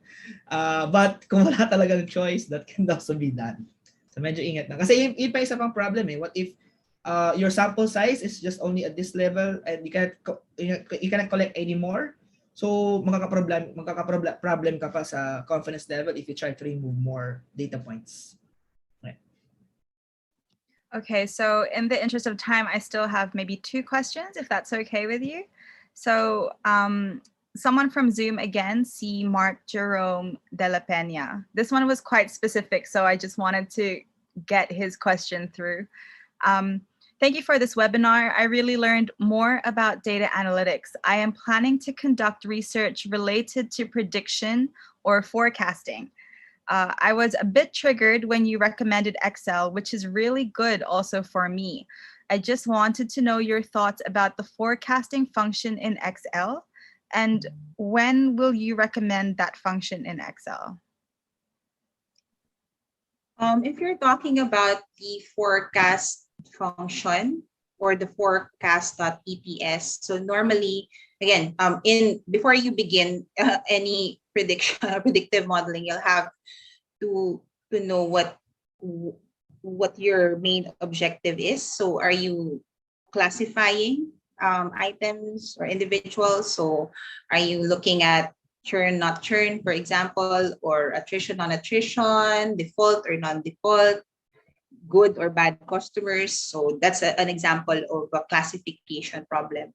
Or do you want to predict or forecast a magnitude? Like you want to forecast sales, or you want to forecast, for example, what's another, profit, or click rates, etc. No? So you're forecasting a magnitude. So if you are forecasting magnitude, the Excel actually has your regression. You have your regression a functionality via the data analysis tool pack, and you also have the usual function. So there's lineage, there's forecast. So forecast you can use if you have other factors that you can use. So you to predict a target outcome. Forecast ETS is more time series modeling. No? Pag sinabi time series modeling, may dependency kasi. Your data point today is related to your data point previously. No? I mean, that's an assumption. It's not independent of what you observed yesterday, the other day, the previous week. So you use forecast ETS for that. So if you're just concerned with forecasting magnitudes, then Excel is a good tool for that. No? You have the regression there for cross-sectional cross-sectional regression. You can even explore that for time series forecasting also. You just have to be fastidious in how you how you manipulate the data or your features in Excel. So yeah, pero for you can also do let's say for example logistic regression in spreadsheets, but that would require using solver, creating your objective function, optimize that, use the solver to optimize your so it requires a lot of data manipulation. It may, for a non-programmer, it may not be I guess user friendly. It's still spreadsheet modeling, but it requires a lot of steps. So it really depends upon your comfort level, but definitely it can be done in Excel. So I hope that answers your question. I know. Raymond, will you add anything to his question? Baka... Actually, medyo nilihis ako doon sa on how to use the forecast.ets. Medyo more on a personal opinion kasi I have worked a lot of forecasting data, for forecast data, and medyo naano ko na siya eh. I have already created a lot of codes in R and I just plug in everything. So ngayon hindi ko na usually ginagamit si Excel for forecasting. So it's more on more on the experience, not really on promoting that the function. No? But syempre, I think they're just on the same formula naman eh. Exponential smoothing pa rin naman siya. I just need to answer also this one question. Is ETS looking at seasonality? There is a triple exponential smoothing method, so na merong that considers seasonality components. Ayan, just to para ma-complete yung isang question. Oh yeah, they're really active today, so I'm really happy about that. And there are like 15 to 20 questions here, and I wish we could answer them all. So maybe one last question, and then your final message. So, speaking about doing statistical analysis and modeling, this is a question for both of you. Which do you consider the most difficult task or the most tedious task of the two?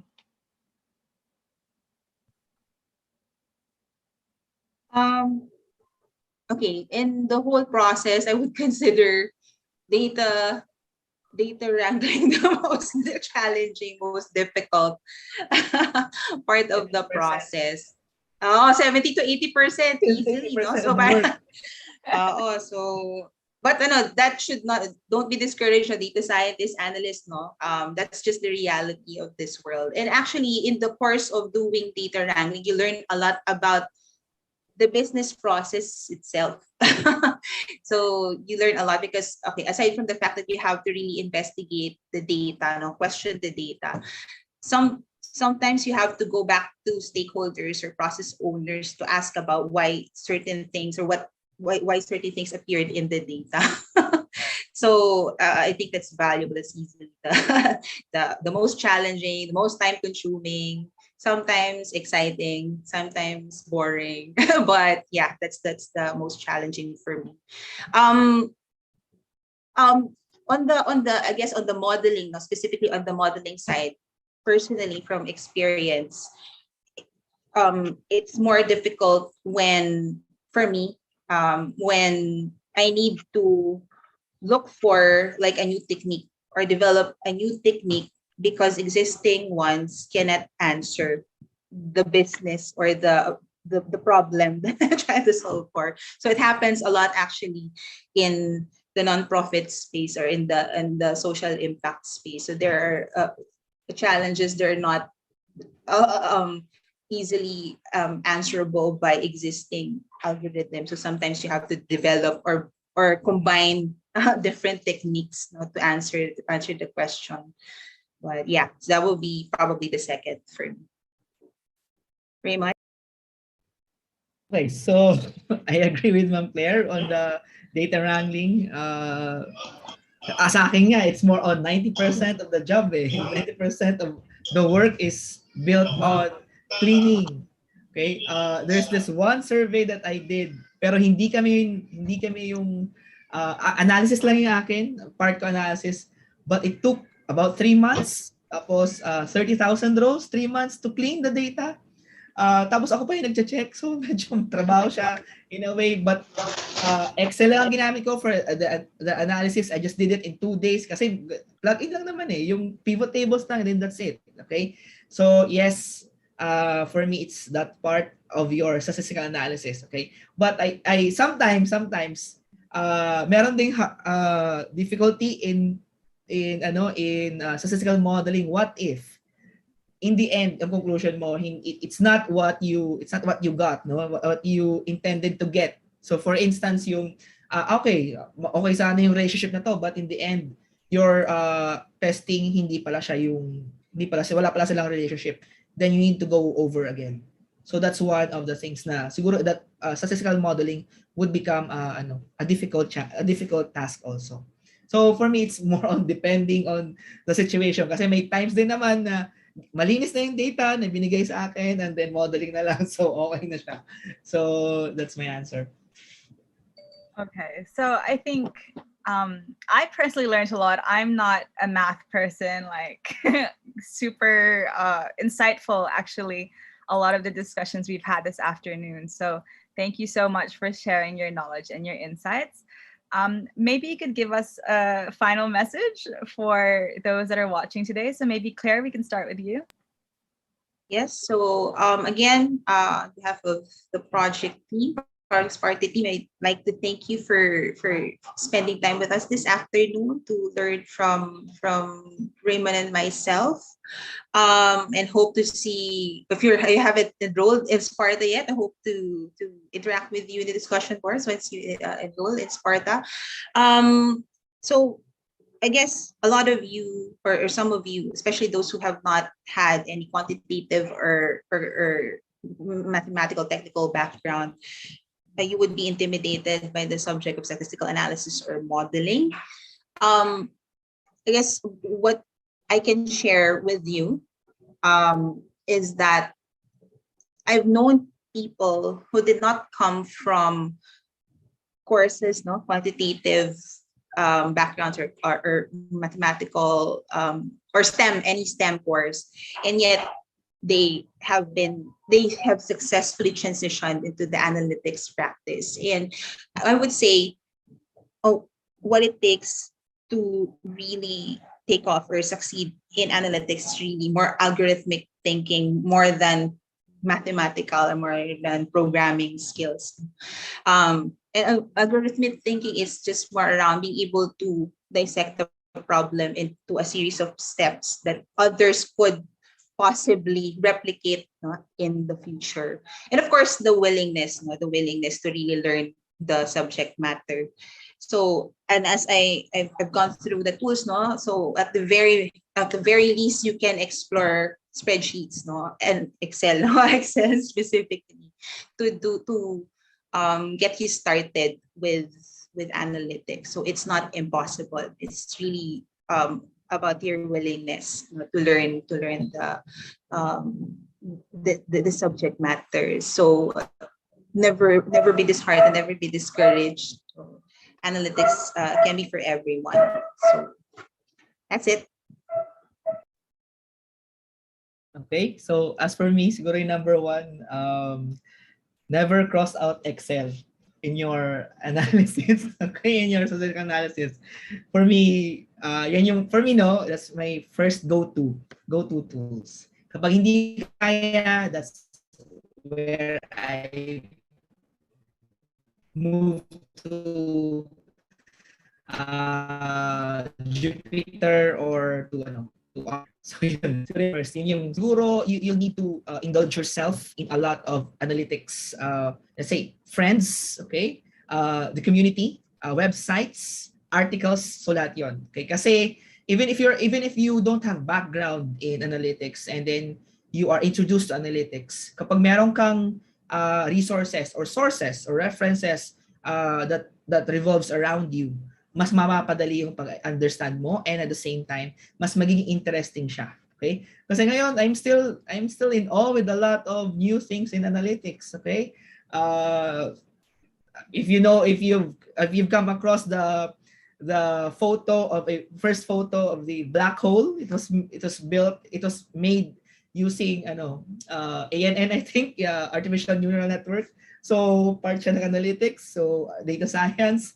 So yan, sobrang interesting na analytics. So never run your fires out in learning. Yan, yun lang naman siguro. So if you read something, if you've come up with a title about analytics, just read on it. Yan, madaming applications and articles on analytics. Yan. So again, thank you so much, Claire and Raymond. And just jumping off what Raymond mentioned, we do have a lot of resources. Even within Sparta, we have the Sparta community page where you can actually interact with some of the subject matter experts as well as your fellow Spartans. So if you haven't found yourself there and join the community, you can join even if you're not a Sparta scholar. But there are still slots available. So we do encourage you to join if you haven't already. So again, thank you for your time, Ms. Claire and Sir Raymond. So for now, if there are any other questions and clarifications, you can always send them to the Project Sparta Facebook page. On the back end, it's me and RV. You saw both of us already. So pag hindi kayo sinagot, alam niyo kung sinong hahanapin. So to give us some time, to give us some final notes and acknowledgements, please allow me the pleasure of introducing our next speaker, the Supervising Science Research Specialist for Human Resource and Institution Development Division, HRIDD, of the Philippine Council for Industry, Energy, and Emerging Technology Research and Development, Ms. Glenda Dorca Sakbibit.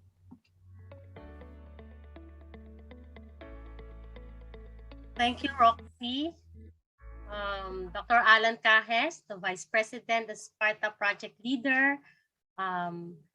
Our speakers today, Mr. Raymond Langria from the UP Department of Industrial Engineering and Operations, and our very good friend and partner, Sparta, Ms. Frances Claire Taiko of Cyrolytics, to the Sparta project team, and my Sparta co-project managers from PSHERD who are attending this event also, and all our learners from Sparta and our guests. Good afternoon to all of you.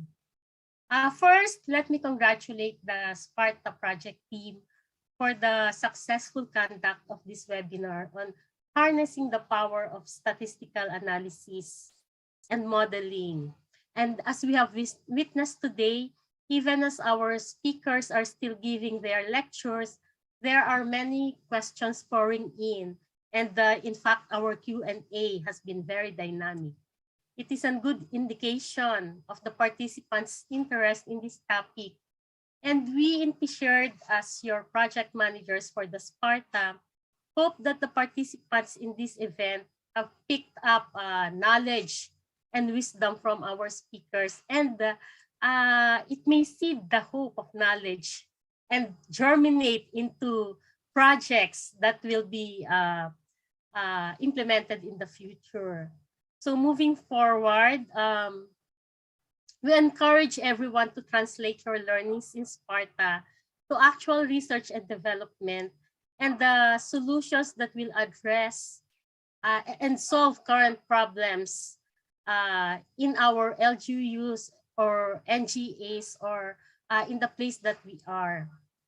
I know that I have promoted SPARTA. I have promoted the Goddess program in each and every SPARTA event that I have participated.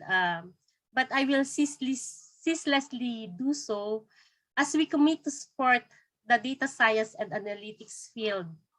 For those who still have not heard of SPARTA, of Goddess, Goddess is actually a project called Good Governance Through Data Science and Decision Support System, and it supports SPARTA learners to conduct researches that address the needs of the LGUs and NGAs using data-driven governance and evidence-based management.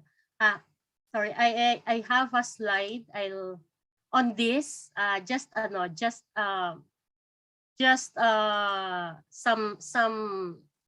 something for you to see. Let me share my screen first. So I hope that you see the slide. So Goddess, do you see the slide? Hindi pa. Yes, Ms. Glenda, we can see it now. So Goddess, we started Goddess in 2019. And since then, we have supported 12 projects. The projects started in 2020 and 2021. And we have provided roughly 18.7 million for this undertaking. So the Goddess program is an R&D support for SPARTA learners. This may be, kasi towards the end of your program, you will be having capstone project. It's an option to have capstone project. And if you propose under Goddess and it's approved by PShared, then this takes place of the capstone project, we hope. Because we want your learning to be put into action and to put into an actual project.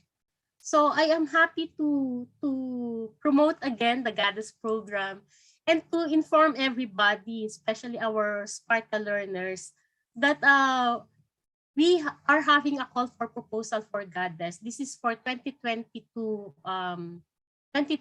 funding. The call is open. It's now open, and we have identified the focus areas. These are on urban mobility, such as smart parking, intelligent traffic management, integrated multimode transport, also in energy management, such as energy smart meters and the renewable sources of energy, energy efficiency and green buildings, e-governance and citizen services, such as public information tools, electronic service delivery, citizen management, video crime monitoring. We also prioritize projects in waste management, such as waste to energy and fuel, waste to compost, waste treatment of construction debris, and garbage management system. We also support projects that will be geared towards water management. Sorry, it's duplication. Smart systems, smart tourism, and other thematic areas that may be identified by your partner institution or coming from the local government unit, from any non-government organizations, or from small and medium enterprises. So yun po yung priorities under this call, and that our SPARTA learners would be interested to develop and to help our partners.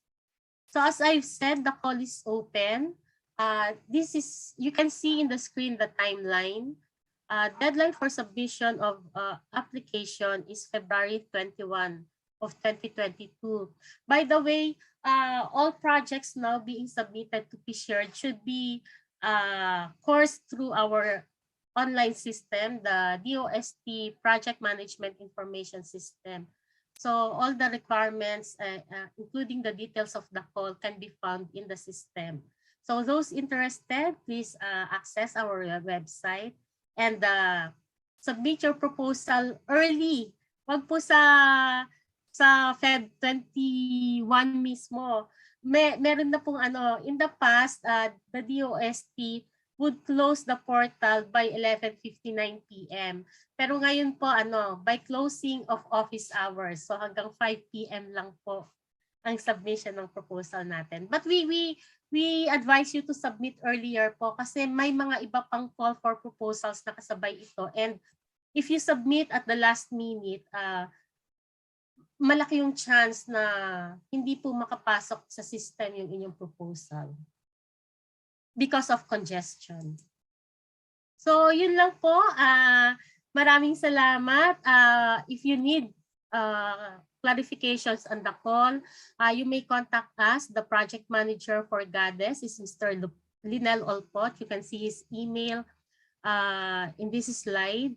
And you can also visit our various social media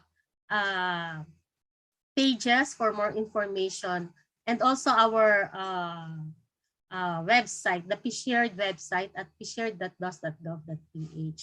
So maraming salamat po. We're always interested and we're always happy to support our learners in SPARTA, and also we really value the partnerships that we have with the SPARTA project team and the DAP. So thank you very much, and keep safe, everybody. Thank you so much, Ms. Glenda. We are very grateful for your constant support and participation in so many of our events. So I'm always happy to see you. So before we end the program, just a few reminders then. So don't forget the Goddess program. They're accepting submissions until Feb 21 up to 5 p.m. Siguro we will also post something on the community page and Project Sparta page just as a reminder. On top of that, we would like to ask everyone to fill out the feedback form flashed on your screen. The link is in the Zoom's chat box and in the comment section in the Facebook live stream. Just a reminder, the feedback form will only be open for 1 hour, and only those who fill out the feedback form will receive a certificate. So now may I ask everyone to please switch on your cameras for a quick photo session, and I believe RV will give us the cue as to how many pages. So smile na lang kayong lahat.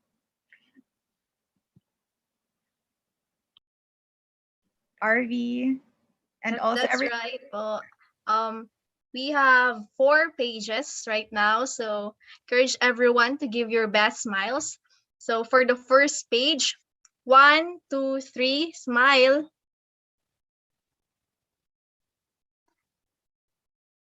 Okay. For the second page, let's give your best smiles. 1, 2, 3, smile. Okay. For the third page, 1, 2, 3, smile.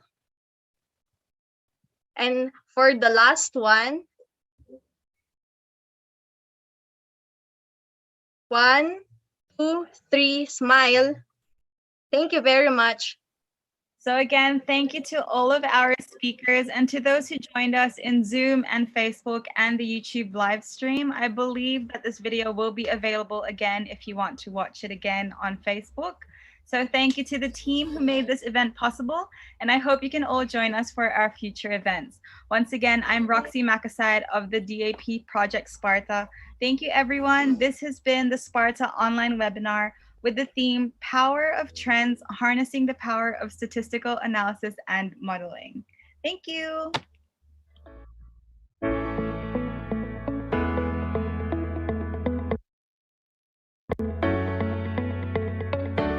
Recording stopped.